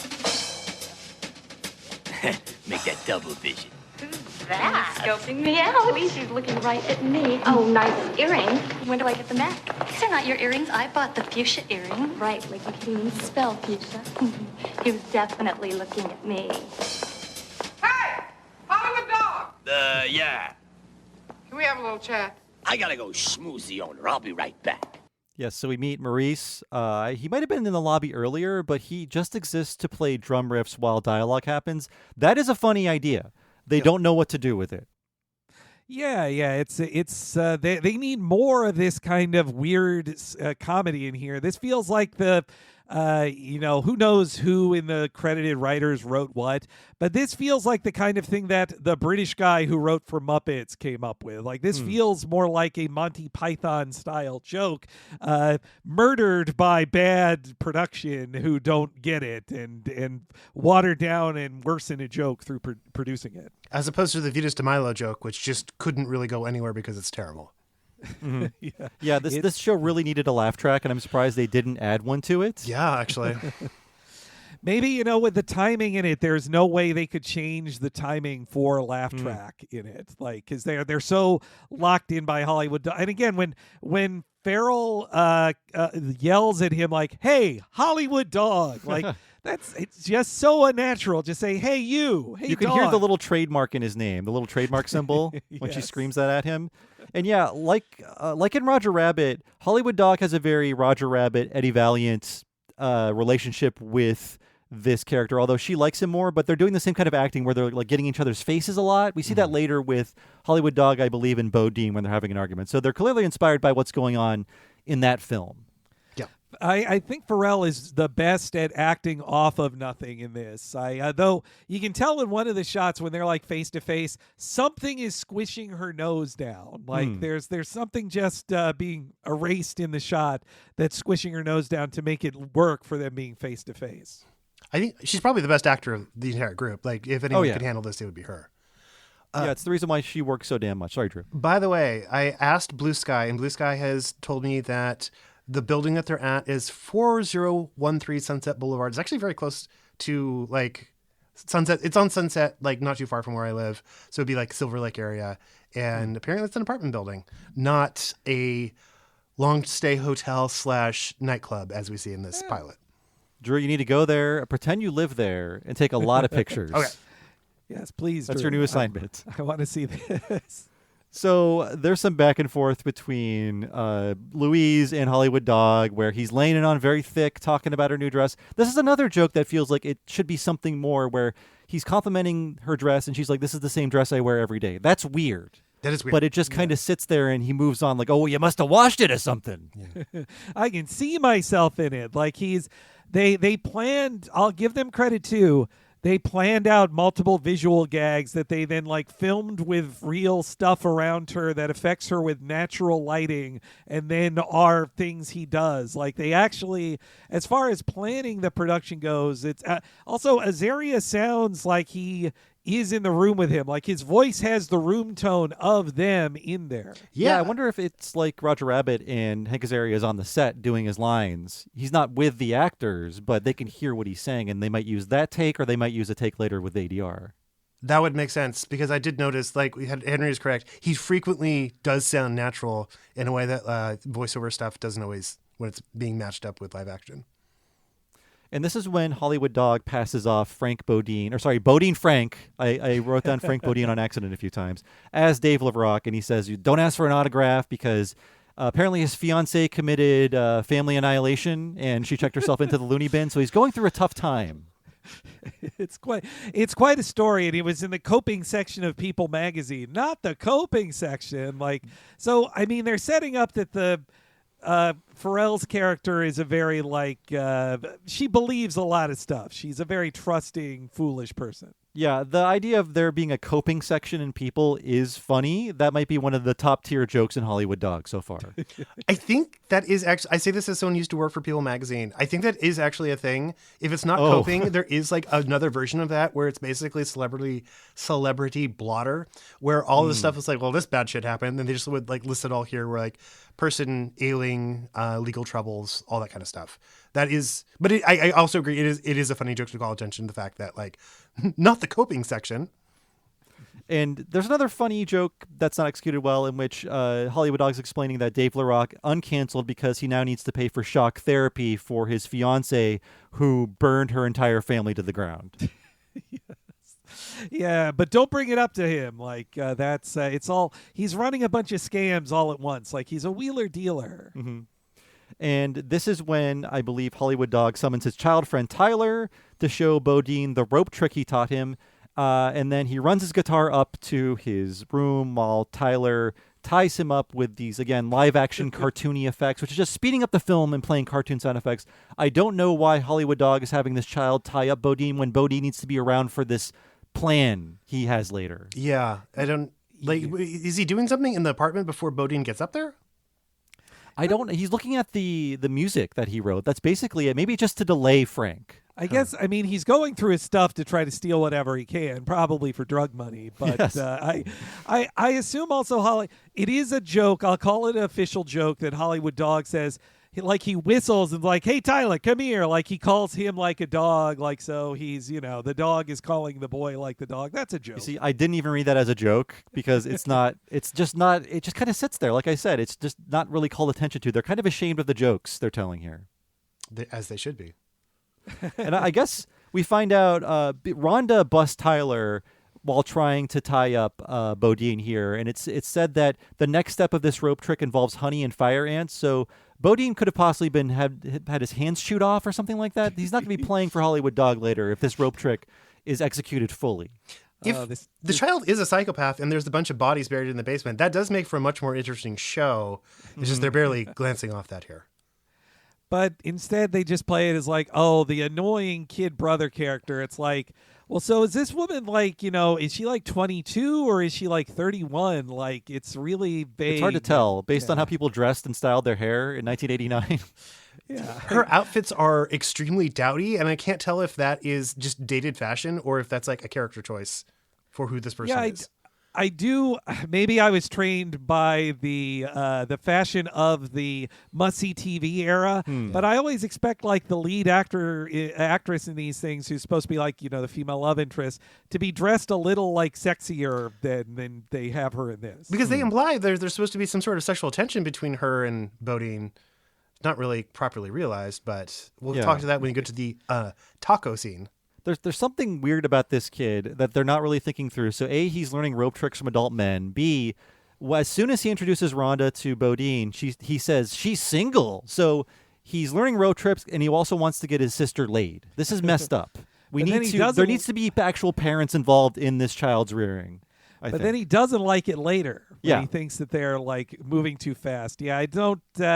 I did look up the actress Lenora May. The only thing that was interesting to me in her IMDb, and she's very active, was just she's in the X-Files episode that Bruce Campbell is in, and I mainly remember it for that. Yeah, like everybody except for Conchata Ferrell, just nonstop character actor work. And even she did a ton of character actor work. Just she was able to find more reliable roles. Maybe you'll run into her at Vaughn someday, Drew, and or she could be your neighbor and not even know it. I'm probably surrounded by character actors who I don't realize have been in things that I enjoyed because they just look like normal people. And you're like, sorry, I don't have money today, buddy. I can help you. Actors need money. Actors are going broke. That is actually a real thing. That is true. That is true. I hope they all have PayPal accounts or Venmos or whatever. So yeah, these two have a meet cute, Rhonda and Bodine. We find out Bodine is from Nebraska.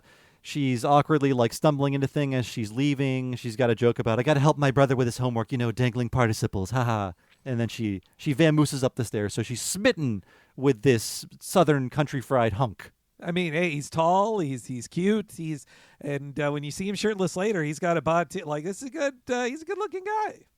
And again, this next part should be funnier because the blues man during their exchange is just doing his blues riff. And then when she leaves, he goes, you sure turned up her thermostat. And again, you just don't feel anything. Yeah. It just feels like a lame 80s sitcom quip instead of a bizarre reality in which a jazz man is playing the drums and listening to your conversation. Right.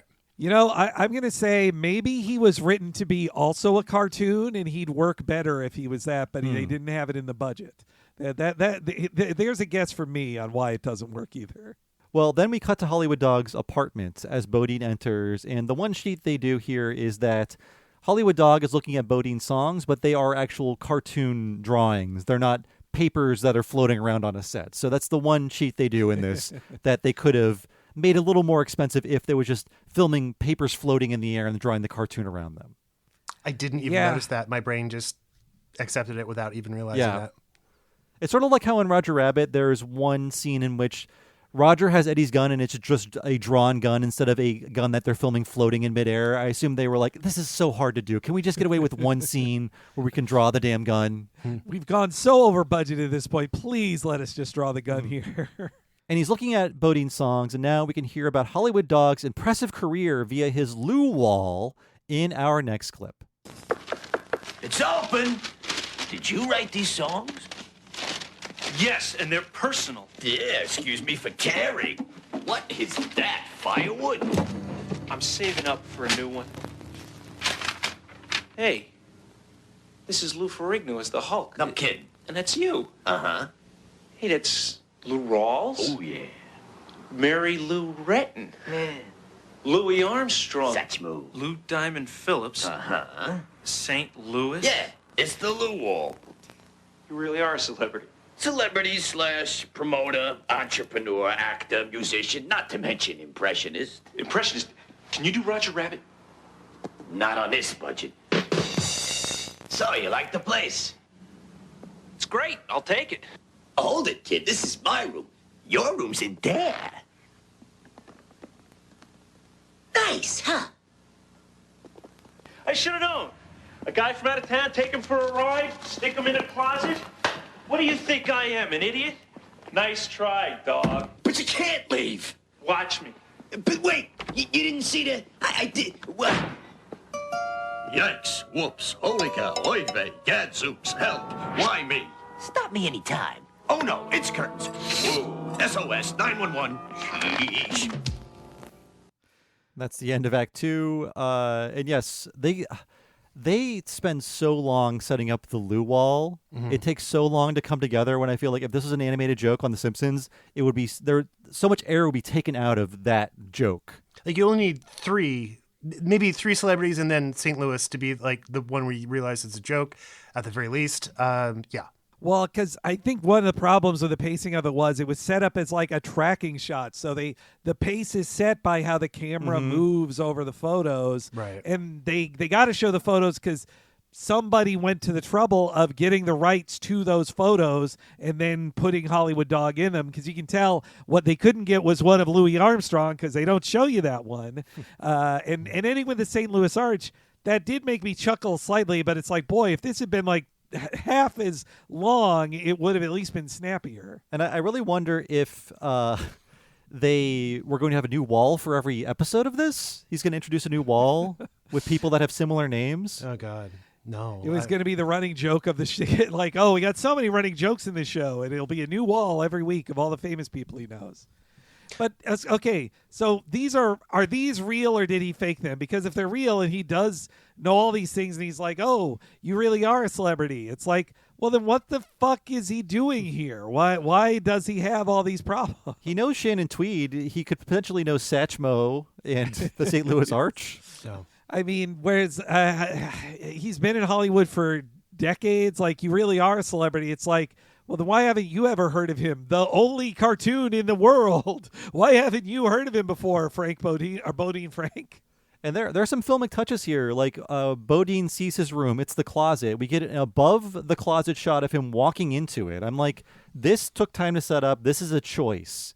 And they really went with it. Unfortunately, it's not funny. I can think of a funnier joke where Fry moves in with Bender and realizes that Bender sleeps in the closet. But I guess the closet is the apartment behind the tiny room that Bender lives in. Yeah. Not on this budget was the one joke that made me laugh when watching this the first time. I was like, oh, that's good. At least they can admit it. Like that. I would not be surprised if that was a Hank Azaria riff in the room that they ended up with.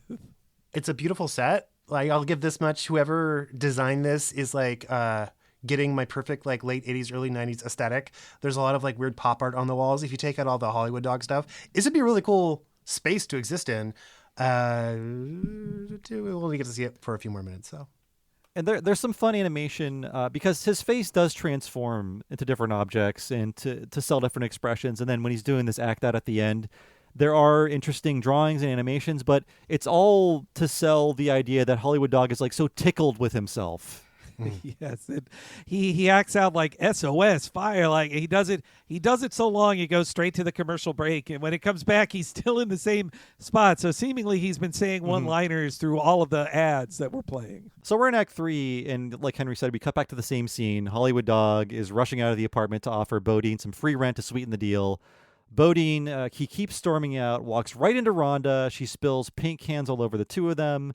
And Hollywood Dog intervenes by ripping off Bodine's shirt, tossing it to Rhonda for her to wash. And so at this point, I realized, oh, this place is a hotel, too. This is what she's doing. Yes. I do, credit again to the, to be fair, like as you said about To Be Fair, the special effect of his shirt being physically ripped off by Hollywood Dog, like, clearly, like some strings and a tearaway shirt were attached and yanked off screen. Like this took actual effort. Yeah, Babes was not getting the special effects budget. It was reserved for Hollywood Dog. Yes. My notes for this scene are just Daddy's got some big old titties. Those are my notes. And that's exactly what Tyler is thinking, because he enters the room. He sees Bodine standing there shirtless, his sister covered in paint. And he goes, "Slow down, you two," and that is the joke that ends the scene. I appreciate that Bodine was sexualized more than any woman in this show. I mean, that's kind of for 1989. That's very different. You see, Kids Love Hollywood Dog. Moms comes back for Bodine every week. you see the silhouette of his butt while he's taking a shower, and I'm like, oh, this is not typical. My goodness, do you? Like, yeah, it's like they are showing off. Like, look, you saw his top. Now look at that butt. Pretty good. This is not the butt of a straight or upper body of a straight man from Nebraska. I don't. No, and honestly, though, they're showing off how handsome this guy is, how ripped he is, but they're not willing to debase this character because we get a little joke of him in the shower, and it's supposed to imply what a terrible singer and songwriter he is, but it's not held for long enough. It's not bad enough, and it just, again, it kind of just lays there. And I think the actor might be too embarrassed to fully commit to being this bad songwriting doofus. Yeah, I felt weird for not having the same reaction that Hollywood Dog has. Like, the reaction doesn't seem proportional to what we're hearing him sing. Yeah, everybody reacts like he's a terrible singer, but they don't want him to really sing terrible. And there would also be, again, if he was written as like a actual like just stupid character in a classic comedy way, there would be something really funny to like he threw away his whole life to go to Hollywood to be a musician, except he's a terrible singer. That's funny. That would be funny and show that he's like a foolish idiot.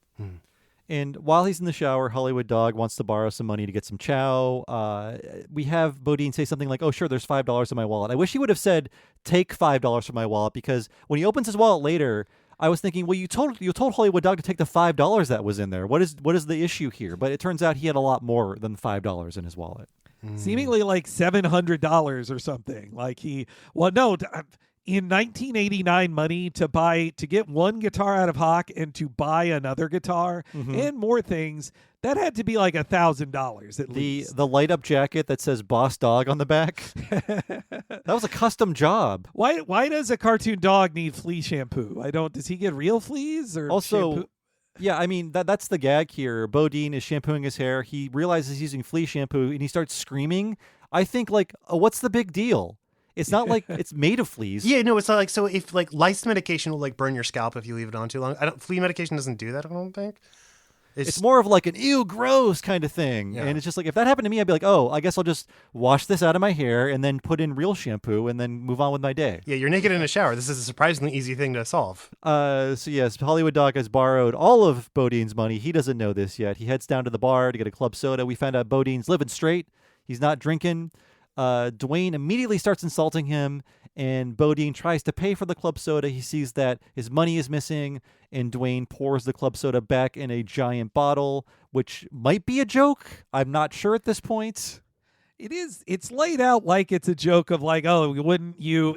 Well, that he's so cheap, he's saving club soda, which would normally just be tossed back down the sink. But I think they also thought they were going to have like, oh, in the series, like this is going to be kind of our Cheers style thing. Like this bar is going to be a regular set, and Dwayne's like the bartender, and this will be where they have a ton of conversations. But assumedly, Dwayne has seen Hollywood Dog scam and rip off and rob like many guys like this and take all their money. It's honestly, it sounds like the scam that the bee in Apartment 23 does in that series. I think they're just afraid of Hollywood Dog because he's immortal.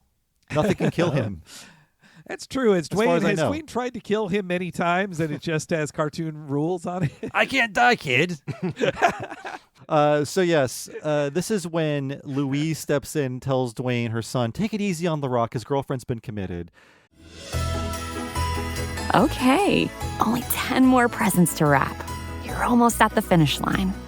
But first...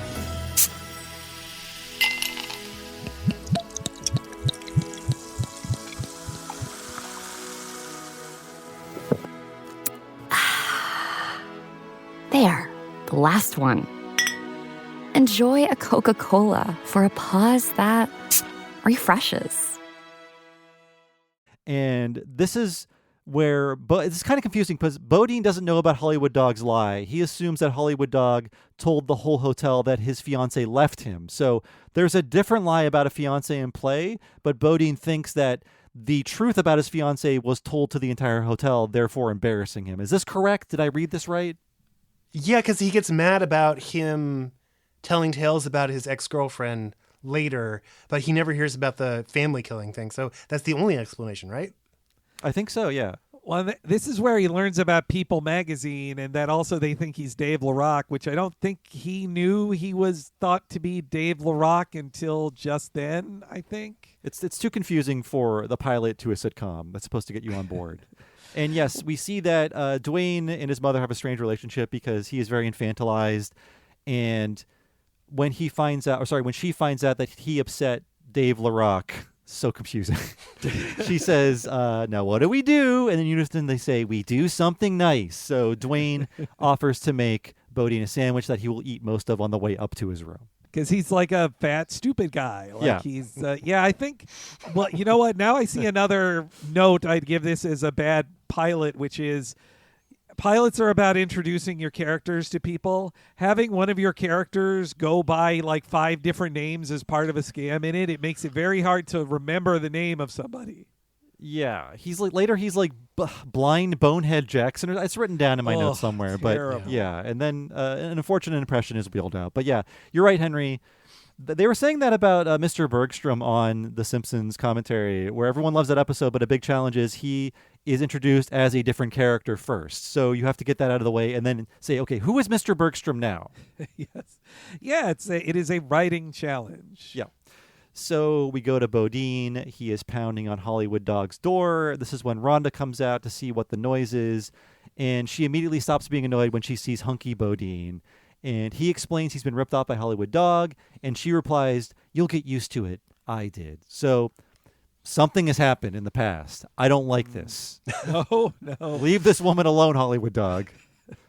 It's easy to imagine a time of like they dated a little, and that's why Tyler got still looks up to him as a father figure type or older brother type because they briefly dated. Maybe he even used her as his in to get this apartment in the hotel and become a booker there. Well, one of Hollywood Dog's catchphrase is Hollywood Dog he runs on empty. The second one is Hollywood Dog does not pay for abortions. And that's what happened with Rhonda. I want that on a t-shirt. That would be Yes. That's more of a Big Dog t-shirt idea. Big dogs stay on the porch. They do not go halvesies on an abortion. I'm sorry. So yes, Rhonda is still smitten with Bodine. And even though he wants to hang around and confront Hollywood Dog, Rhonda sees her chance. Invite this hunk in, see what happens. He's brought in with the promise of tacos. And guys, if a woman invites you over for tacos, we know what this means. Bring your appetite. It's going to be tasty. Yeah, it's going to be great. Yummy tacos. Lots of guacamole. Okay, so here I had this question too of like, is this a joke? She says, I'll leave the door open. Don't worry. They walk over. She closes the door. Like you see her close it and you hear the sound. So is the joke that she says, oh, don't worry, I'll leave the door open, closes door. She makes her move and they have sex off screen. But then the dialogue seems to imply they really did just eat tacos. They had tacos, and Bodine learned what a jalapeno was for the first time. So I think that is the joke that you're supposed to, it's acting like the camera's panning away gracefully because they're having sex, but then they only ate food. But then the food they ate is sort of misleading because it's spicy tacos. And then he's like, oh, like that guacamole dip. And then, like, there's both like a weird entendre going on, but I don't think it's just messy and weird and kind of slimy. But the way she goes, like, they make everything hotter, like, it reads like, oh, there's a lot of sexual chemistry here. But then to me it read like, oh, well, they had sex between scenes, but then agreed they'd pretend they didn't. Like, hey, let's keep this quiet. Then they're like, oh, that guacamole was really good, huh? Like that, and it's all euphemistic. But if Bodine was played a little more naive, I could believe that he doesn't know what this is signifying, this being invited in for tacos, but it's hard to tell when he's just being played so straight. Yeah. Yeah, no, if he was an actual Jethro type, he would be like, oh, thanks. So where's the actual tacos? Like, Thank you. Well, gosh, I love these sideways sandwiches you made. Again, I could have written for this Hollywood Dog pilot. It's not hard. You must have forgot to put your clothes back on after the shower. I'll help you find it. See, this is a funny character. Yeah. I'm liking this goofy version, like goofy with a capital G version of Bodine. So yeah, the taco date is over. No sex has been had. They have this flirty chat about tacos. And this is when Bodine hears one of his songs being played from Hollywood Dog's apartment. The moment is ruined, and he heads over in this next clip. Ziggy, you be the agent. Let me worry about where the song came from. You little weasel. You ripped me off? Tell lies about my girl, and now you steal my songs? Fire in the trash can, Zig. I'll call you back later. Where's my money? My kid sister's going blind. She needed a new set of headlights. Somebody had to pay the doc. Well, all right. How about this? How about the truth? Right. Hey, I booked this 2-bit, no-talent Schlockosaurus into the lounge tonight. He crapped out on me. So I met you, figured I could pass you off as him. Hence the hospitality, huh? You're welcome.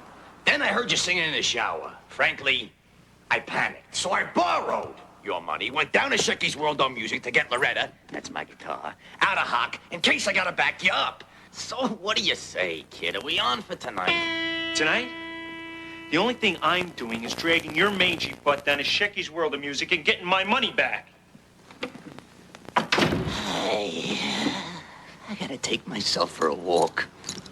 He is sounding his most like Mos Eisley in this scene. Except- Maybe it's because Bodine just strangled him. Go ahead, Drew. Sorry. When he's getting strangled, he also sounds like Professor Frink, though. Briefly. And Popeye. Yeah, too. Popeye's not that far from Professor Frink, weirdly enough. Professor Frink is a Jewish Popeye. Now that we think about it, when he's like, not good enough there. Yeah, that kind of nasally thing. At least him. Oh, and then he does the headlights thing again. It's physical lights being shined in the actor's face. But also, this is a James Cagney impression, correct? Oh yes, yeah, like I had to pay for my sister's operation. Yeah. But is this a reference to a movie? Because I could not find if there was a James Cagney movie in which he is a hard-up guy trying to earn money for eye surgery. I could not find that information at all. It does sound like your classic kind of sob story in that way, but no, I don't. I'm not sure if it's from an actual movie or just a bad lie that he's trying to pass off. That sounds like the kind of thing that's really hard to Google, and then when the podcast goes online, people yell at you for being stupid, for not knowing. Yes, I'm sure that will happen. I can't believe you didn't know 1936 is James Cagney film. Yeah. Well, I will soon, in about 2 weeks. So, yes, Hollywood Dog, he was getting his guitar out of hock. And his cartoon guitar, which you would think is worth a lot of money. Yes. More than a regular one. Who knows how much Bodine had in his wallet. So he goes to take himself on a walk, opens the door to reveal Dwayne actively eating the sandwich he was bringing Bodine. They both scream in surprise at each other. Dwayne picks him up. Everyone's picking up Hollywood Dog by his neck in the last half of this show. He calls him out on the lie that Bodine is Dave LaRock. Again, too confusing. So Hollywood Dog tries to whip up another lie about Bodine really being the performer, blind Lazy Bones Jackson. And while this is happening, we see Bodine go to his closet room to find a brand new guitar and a note from Hollywood Dog that reads, "Welcome to Hollywood, kid." And inside the guitar case is a new guitar with a custom strap that says Bodine. So you see Hollywood Dog, he might be a little bit of a scammer, but ultimately heart of gold. Though Bodine even says, like, well, I did pay for this guitar. Like, you just bought me a new guitar with my money. Sure. I guess he decided he can invest his money a little wiser than you could. And Dwayne is calling Hollywood Dog out on this new lie, but because Bodine is so touched, he emerges from the closet with sunglasses and decides to play along to help sell Hollywood Dog's lie. And I did not get a clip of this because it's essentially the Bodine character playing what I'll call like an old black blues guy who's blind. Yeah. He's doing Stevie Wonder acting. I guess he's kind of doing a Ray Charles thing here. Yeah. It's a mix of insulting things. It's the blind being mocked, and also yes, he is doing a jazz man voice, as so many hilarious white comedians did. Yeah, I think they were picking up on what Anthony Michael Hall was doing in Weird Science. Oh yes, that's right. Oh boy, I forgot about that. I was thinking of Billy Crystal's Jazz Man, or also at least in Kids in the Hall, they wrote a sketch about doing that Jazz Man character. Yeah, Mark McKinney's character. Thankfully, eventually they retired the blackface. Yes, yeah. He just became a white guy who did it. Mm-hmm. Yes. So Bodine wasn't blind before and also wasn't pretending he was an old black man, but this is enough to get Dwayne out the door. He's just so confused by what's going on. Mm-hmm. I'm with him there. Yeah, he's like, look, I give up. Whatever. I want to be done with this, he says, and he leaves the room. It's too weird. There's an immortal cartoon and a guy with 3 personalities living in this hotel. I think they're going to kill me. Yes. Yeah. And then finally, in our next clip here, Hollywood Dog and Bodine become friends. Thank you, kid. You really saved my tail. Yeah, I did, didn't I? You really like my songs? Yeah. You like the guitar? I should. I probably paid for it. Yeah, I like the guitar. So about tonight, kid. Will you do it? I'll go on tonight, but as Bodine Frank, and I'll sing my songs my way, myself. Trust me, kid. You're gonna see your name in lights. That's it. What? What? Name in lights. Good evening, ladies and gentlemen. I'm Dwayne Holtz, manager of the beautiful Bahama Lounge Hotel and your host for this evening.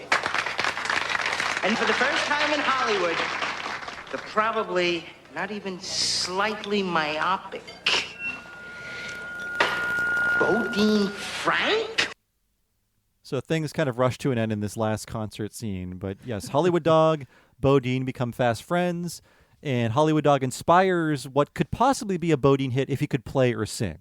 Yes, yeah. Unfortunately, he can't. But is this setup also that like Bodine Frank is a good songwriter, but it should really be Hollywood Dog singing the songs? Is this what they're going for here? That does seem like what is gonna happen, but it's weird that Hollywood Dog wouldn't have realized this beforehand.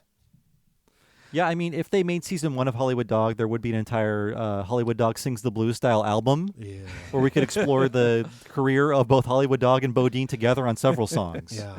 Also, credit to Hollywood Dog or the power of Dave LaRocque's name recognition. It is a full house tonight at the Bahama Lounge. Honestly, 45 people Sure, in this tiny lobby. We have performed to more people even for our first show in a similar lounge type environment for our first live show. Do people like to stay in hotels where there's rock shows in the lobby? I feel like I don't know if I'd want that. I'd be like, I bought my room to sleep. I don't want to have to listen to the concert that's happening in the lobby. I don't know. Maybe in newer hotels it's more tolerable because things are insulated the right way. But this looks like a hotel that was built in the late 1800s, or at least, I don't know, early 1900s. So you're going to hear every awful note this guy is playing.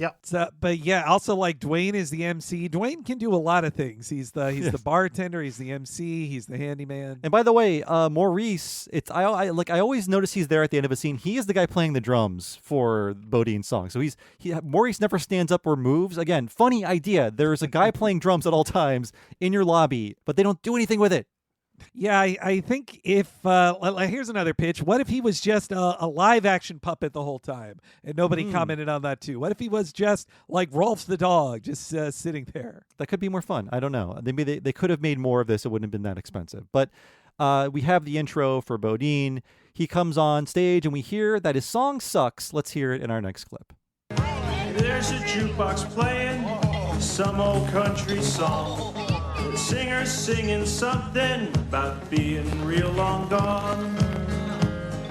I'll pull another quarter from the pocket of my jeans.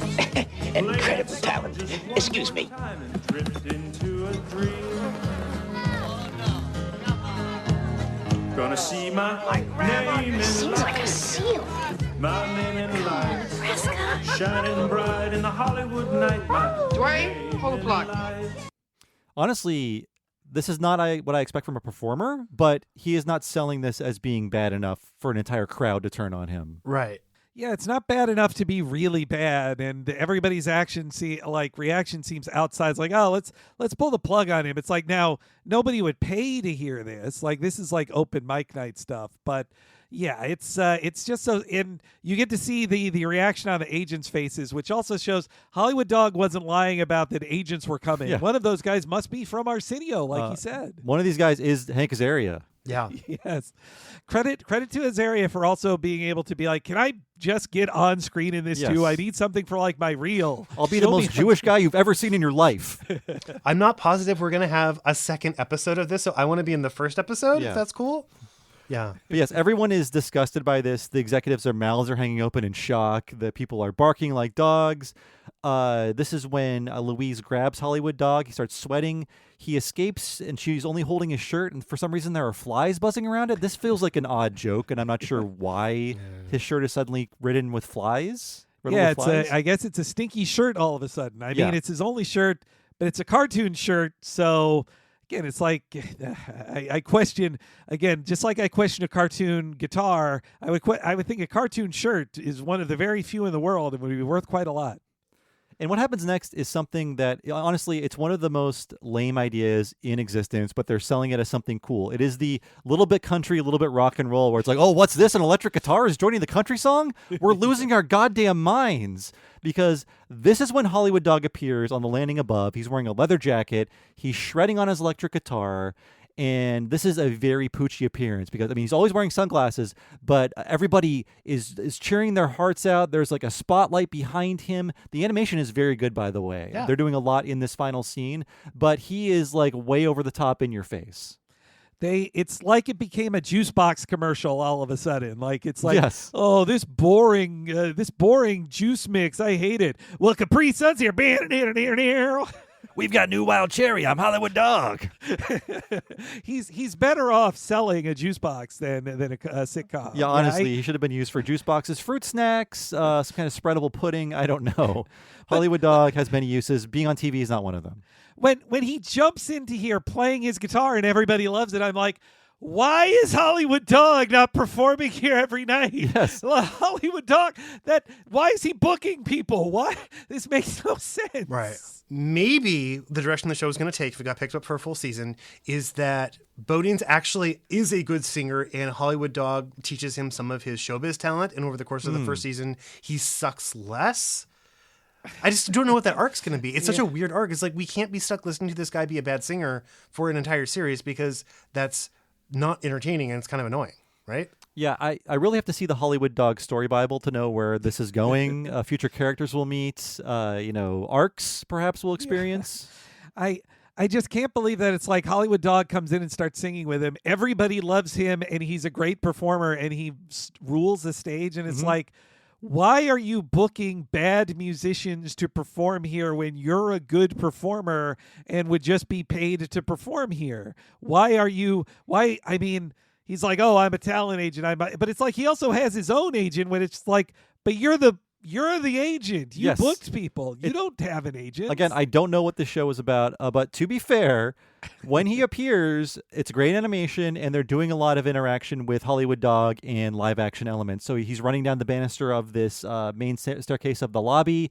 He's jumping across tables. Things are spinning around. People are looking at him, and he is performing on stage with Bodine, and audiences in the front row, the people in the front row are kind of blocking parts of Hollywood Dog, which seems very complicated too. Yeah. So there is complicated blocking involved in this scene with the animation element. Yeah.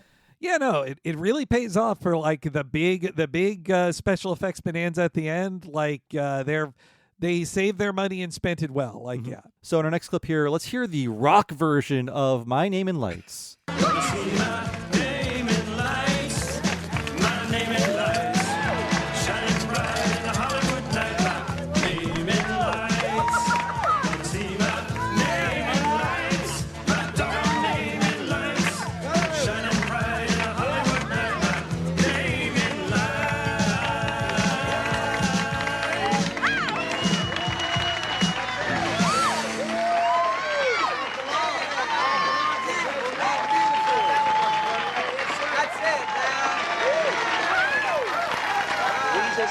I've heard so much about you. Ziggy Peppercorn. I represent Hollywood Dog. I don't know if the dog talked to you about my fee, but it's customary to get the 10% from the owner of the club. I don't know. So that's a very famous Conchata Ferro laugh, and that's actually Hank doing a voice that's more similar to early Mo. Yeah. Which is kind of like Al Pacino-y. Yeah, well, isn't his story that he was doing like a play at the time that he was doing that kind of voice in, right? I believe he was doing the theater version of Dog Day Afternoon. He was playing the Pacino character. Right. There's a theater version of Dog Day Afternoon? I guess there was in 1988 or 89, maybe? Huh. And that's why he was like working on it and was like, oh, I can do that voice. Yeah, he's told these stories many times. So yeah, I think that's him doing the voice again there as Ziggy Peppertone, which it's credit to him for getting on screen to be again like an ethnic stereotype in this case. Excuse me, ma'am. I'm an agent. Oh. You're supposed to give the money to me, and I'm going to count every quarter. He's more of a jerky voice character than a human, but we only really see the back of his head for most of this scene. Yes, which also it's like, but this, I mean, it probably is driving him a little crazy too. Of just like, but I could be the lead in this show. Like, I'm a better. I'm not bad looking. I'm a good looking man. Put me on camera, somebody, please. Maybe he auditioned for Bodhi, and they're like, no, you're the dog. You're the dog. Seen, not heard, or heard, not seen. Yes. But yeah, the song wraps up. It's a big hit, but actually listening to the track, it doesn't sound like Azaria is singing on the track at all. Oh, yeah. You know what? Maybe you're right. Maybe it's like a canned voice there. It's hard to tell, even though Hank Azaria is good at singing in character, as we've seen on many Simpsons. I feel like you would hear the Hollywood dog voice because it's so powerful. It just sounds like they turned up Bodine a little more. Also, though, Tyler loves it, but I can't. He's going like, is he saying like classic dog or blasted dog? Like, I can't tell what he's saying. I think he says, I don't know. I heard classic dog. Yeah. Okay, classic dog. I mean, don't watch this on YouTube, but please just watch the concert scene because there's cool animation. It is like a Fruit Snacks commercial, like we said. They're doing cool moves on stage. They're doing like the duck walk move on stage, and it does look kind of neat. Okay, only 10 more presents to wrap. You're almost at the finish line. But first...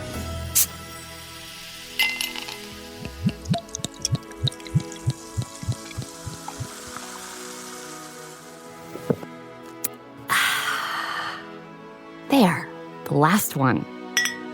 Enjoy a Coca-Cola for a pause that refreshes. So yeah, everybody loves the performance. It's a big hit. Bodine is making his waves in Hollywood. And then the finale here, we see the final moments between Hollywood Doc and Bodine before they're erased from existence. Here's your money back. Ah, thanks. Sure. Unless you're staying, in which case I'll just take back half the rent. Oh, minus 2 free weeks. Deal. And use of the car. Alternate days. Deal. You know, you're really quite an operator, kid. The way I see it, you're going places. Yeah, well, the way I see it, dog, we're going places. Oh, I was sniffing around the Beverly Hills Hotel last week. Seems they're looking for a cabana boy. Me, a cabana boy? Are you kidding? That joint is crawling with chicks who would kill for a guy like you. Really? How could I meet him? That's where I come in. I never met a dame who could resist a great-looking guy with a cute dog. Cute dog? You know where I can find one? You quick, kid. I like that. And that's it. That's the final joke of Hollywood Dog. I think they realized how lame it was, and they added that riff after the fact.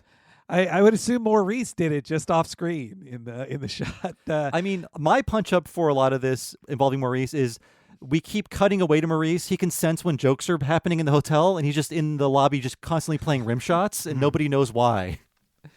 Yeah, I most of our pitches are like just go more abstract, go more Dadaist, and like lean into it. You have a show starring a cartoon dog, but they keep wanting to ground it or make it more like a regular sitcom. Like Alf was crazier than this show. Like this, even in his first episode. I mean this bit here too. Like again, he gets one over on Dog. He gets a better deal. He's like, oh, and the 2 free weeks, and also I get the car every other day or something. And it's like, wow, he tricked the dog. Like he outscammed the scammer. That's he's too smart. But again, I asked, what is the premise here? Because it feels like, okay, they realize they're a good team together. They're going to play more venues. No, suddenly a Hollywood Dog is a representative for Cabana Boys, and he's going to get Bodine a job as a Cabana Boy so they can both get laid. Yeah.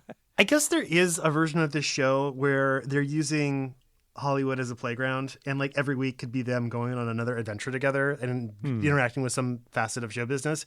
That technically could be what's being laid down here. I'm not saying it is, but like that is a show. I don't trust them to pull that off. And Henry says, more Dadaist, more abstract. I'm like, sure, more jokes. Just find someone who can write jokes and like make sure the jokes sound like jokes. I feel like they would eventually run out of money and just have to visit the sets of other Fox shows. Like, hey, Bodine, we're on the set of Mr. President. I love this show. I think every other episode would just be a bottle episode. They would just be like, we just bought an ant farm and we're only going to look at it in here. Help me, Bodine. I'm trapped in the closet. Nobody can see me for 22 minutes. I drank invisible cream. No, Yes. the Cabana Boy thing seems like him pitching the next episode. It'll be like he gets Bodine a crazy job as part of a new scam. Like it'll be, I mean that Cabana Boy thing. A million shows are like this, but it sounds like a Saved by the Bell plot or whatever. It'll just be a different thing that Zach, he's also like Zach Morris, and he'll get him into different scrapes each week, I guess. But also there might be a new song every week, and they could drop this song angle entirely, and it's not a part of the show at all. He's like Zach Morris in that they're both dangerous sociopaths. Exactly. Except Hollywood Dog can't freeze time, thank God. Maybe you don't know that. We don't have our hands on the story Bible. He might have lots of magic powers that we don't know about. It's true. They could have written 12 more of these, and there could be even more magic powers happening in them. We're going to wrap up, but I want to talk about the credits. So, Drew, you're doing your Fox Files series. I'm sure you've heard this announcer a lot. Mm-hmm. And this voice brings me back to this time period, this Fox announcer. Yeah. So, over the credits, he tells us there's going to be a special 1 hour Cops in Las Vegas, followed by an all-new Totally Hidden Video, which I'm like, okay, I watched both those as a kid. But then he says, you ever wonder how a bowling pin feels? Well, this Saturday, the contestants on King of the Mountain will find out. And I was like, what is King of the Mountain? And I looked it up. This is another pilot they burned off this summer. So King of the Mountain was one of 2 pilots Fox produced based on the Japanese game show Takeshi's Castle. They actually aired the second one in an abandoned summer slot. And this one also has been preserved. I don't know how long it took for it to surface, but you can watch this King of the Mountain thing on YouTube as well. I would watch this that. Is news. Yeah, this didn't come up because I was focusing only on sitcoms, so none of the other weird stuff that they tried to air crossed my desk. That's amazing that they actually they adapted that so early, much earlier than just the the MXC as the most famous American adaptation of that. Well, I like this announcer because I'm sure if you watch Hollywood Dog, you're feeling really depressed. And he tells you, have you ever want to know how a bowling pin feels? You're like, sure, I want to feel anything. Help.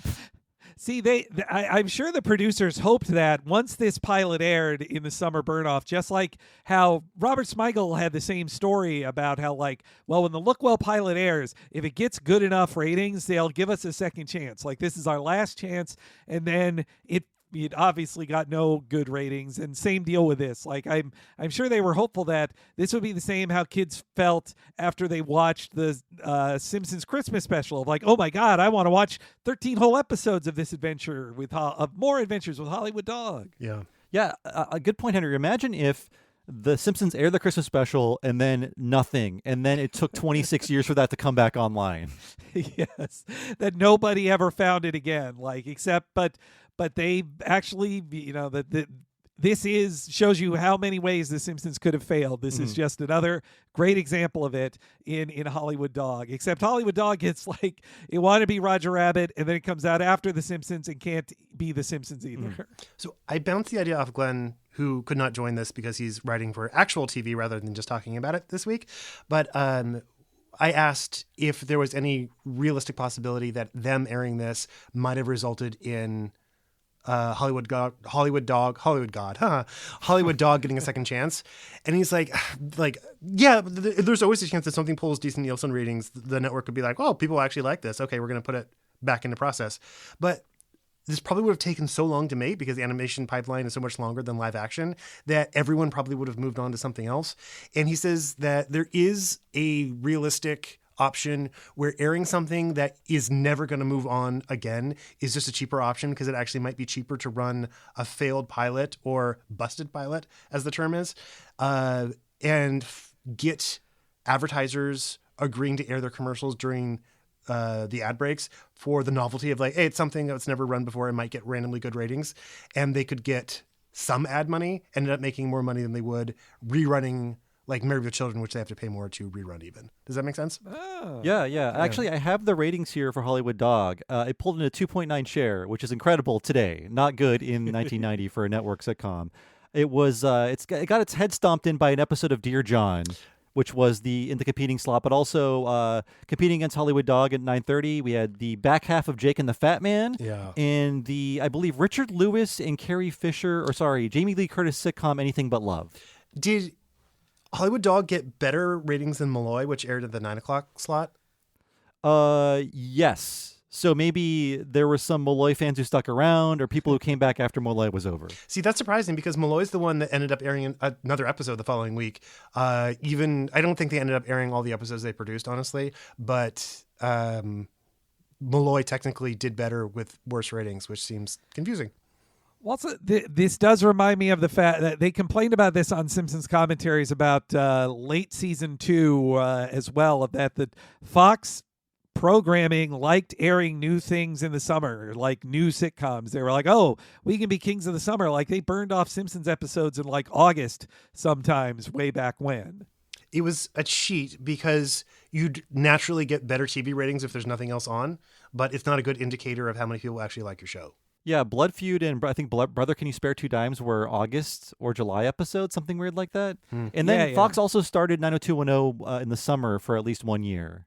That's right. It was a successful version of what happened to Malloy and Hollywood Dog. Like it actually became a huge hit being a summer premiere. Mm-hmm. But again, Blossom also premiered in the summer and did become a huge hit, a moderate hit.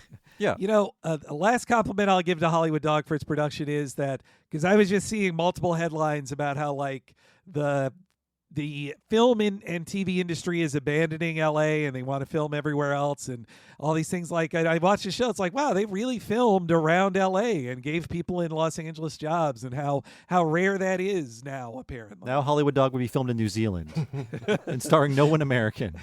Whatever gave them the best tax credit. Yeah. I guess we should wrap up here. I guess final thoughts. I did want to cover this because it's just nothing like this exists, really, and it's not good, but it's very interesting in theory. Yeah. And also there is the Hank Azaria connection, and it's just interesting to see what Fox was doing at this time. Of course, if you want to learn more, Drew's great miniseries can fill you in on that, but it is a very specific point in time for this network that was willing to try anything, and I like that this came out of it, even though I don't want to see it ever again. But I hope we were having fun talking about it. I certainly did. Out of so many, and you know, we haven't covered every single Simpsons wannabe, even though this barely even counts as one since it was produced before The Simpsons was a hit television show, or around the same time.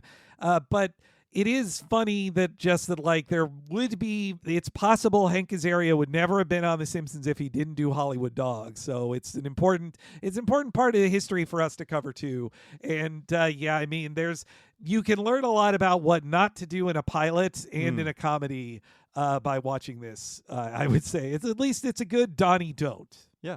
Have you guys... Okay, so the first year The Simpsons was airing on Fox on Sundays, the 9:30 time slot was Open House, after Married with Children and before Tracy Ullman.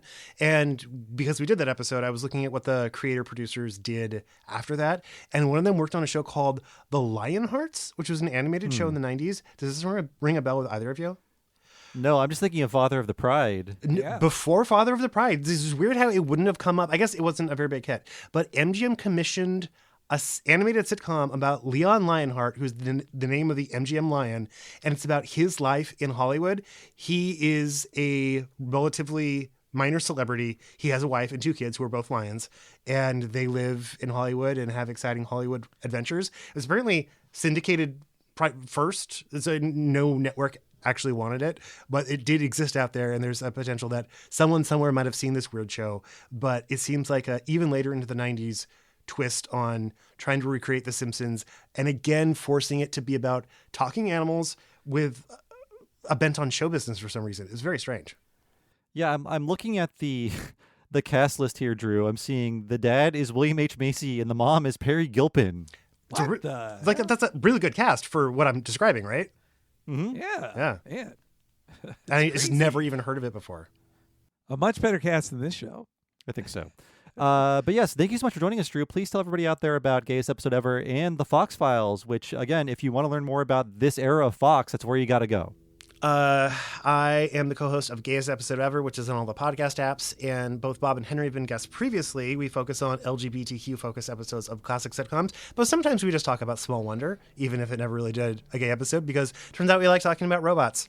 Our current Patreon season, however, is Fox Files. You can also find it on Apple subscriptions. And for $5 a month, you can get, I think it's 6 episodes we've done so far. We have 11 scheduled. We might do some more in the new year. But we're going through early shows that didn't end up becoming iconic for Fox history. The most famous show is probably Parker Lewis Can't Lose, if we're being honest. And we're just doing that one because we like it, and it doesn't really get discussed a whole lot in 2020 anything. But yeah, it is really interesting trying to figure out how Fox ended up becoming what it became, and also like the creative and economic decisions that ended up turning into a successful network, which, if you're a showbiz nerd like me, is a really interesting thing to talk about. So you can go to patreon.com/gayest episode ever and sign up for the $5 level and get those on a bi-weekly basis. I will say, Drew, I have distinct memories of Parker Lewis to the point when that whenever I see Abraham, I forget his last name. What's his last name? Ben Ruby? Ben Ruby. As Kubiak, and anything else, I say, oh, it's Kubiak. It's Kubiak. Regardless of what he does. There's like a narrow strip of the population that only knows him as Kubiak and not as like his ER character, where he was on ER for like much longer than he was ever as Kubiak. When I started watching ER, that was an early draw for me. Kubiak. Oh, yeah. He can talk now, and he's a doctor. He also played gay on 2 episodes of Wings. Whoa, I forgot that. Oh wait, is he the gay son of the one? Roy guy? Biggins. He's Roy Biggins' gay son. Roy Biggins' big gay son. Wow, I like that. Yeah. Man, I clearly have not seen every episode of Wings. I thought I remembered that. What are you waiting for? Watching like Hollywood Dog and some Wings. Well, I like how many people the gay son of the one guy could possibly describe. Well, thank you, Drew, for joining us. Oh, yeah. I'm happy to be here. Is this my first What a Cartoon? Have I ever done It might be your first What a Cartoon. You've been on Talking Simpsons a few times. This could be the What a Cartoon debut of Drew Mackey. It's a whole new world. So we've done What a Cartoon type things with you on Look Well and Teen Angel, which are both very similar in style to this one. They're very, very failed live action things. Yes. Yeah. But no, thank you so much, Drew. Happy to be here. Thanks so much to Drew for being on the show. Please check out Gayest Episode Ever and The Fox Files. And as for us, if you want to check out more of what we do and get all these episodes ad-free a week ahead of time and then access to over 200 full-length miniseries episodes, please go to patreon.com/TalkingSimpsons and sign up for just $5 a month. You get all that stuff, and you also get a new episode every month of both Talking Futurama and Talking of the Hill. That is a ton of content for just $5 a month. And it's all at patreon.com/TalkingSimpsons. And there is a $10 level too. Henry, what is happening there? That is our What a Cartoon movie podcast, where we cover an animated feature film just as in depth as we do Hollywood Dog. And if you like animal guys, then you'll love hearing us talk about Fantastic Mr. Fox last month. You got to hear the short history preview of it, but if you want to hear our very long discussion of that Wes Anderson animated film, then you need to sign up at the $10 level, and you can hear years and years of What a Cartoon movies of us covering so many things from Disney, Pixar, Studio Ghibli. And if you like us talking about junk that's done in Hollywood, let me suggest our Cool World one. I think if you like all of our jabs at Hollywood Dog here, I think you'll love hearing us talk about Cool World. That's all at the $10 level, along with all of the $5 bonuses Bob was talking about too, all ad-free at patreon.com/TalkingSimpsons. And I've been one of your hosts, Bob Mackey. You can find me on Blue Sky, Letterboxd, and many other places as Bob Servo. And my other podcast is Retronauts. It is a classic gaming podcast about old video games. You can find that wherever you find podcasts, or go to patreon.com/Retronauts and sign up there for a lot of cool bonuses. And Henry, what about you? Follow me on Blue Sky and Instagram as Talking Henry.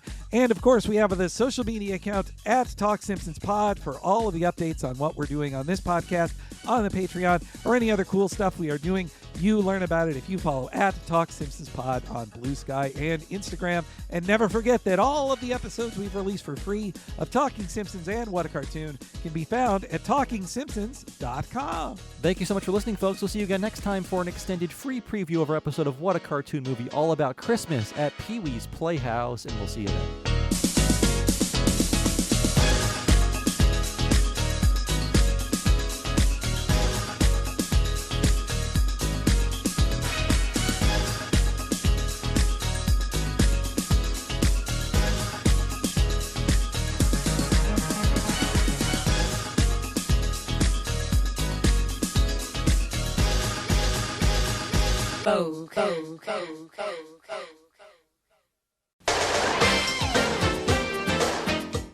Saturday, find out what it's like to be a cop in a city that never sleeps. Watch a special 1-hour Cops in Las Vegas, followed by Totally Hidden Video.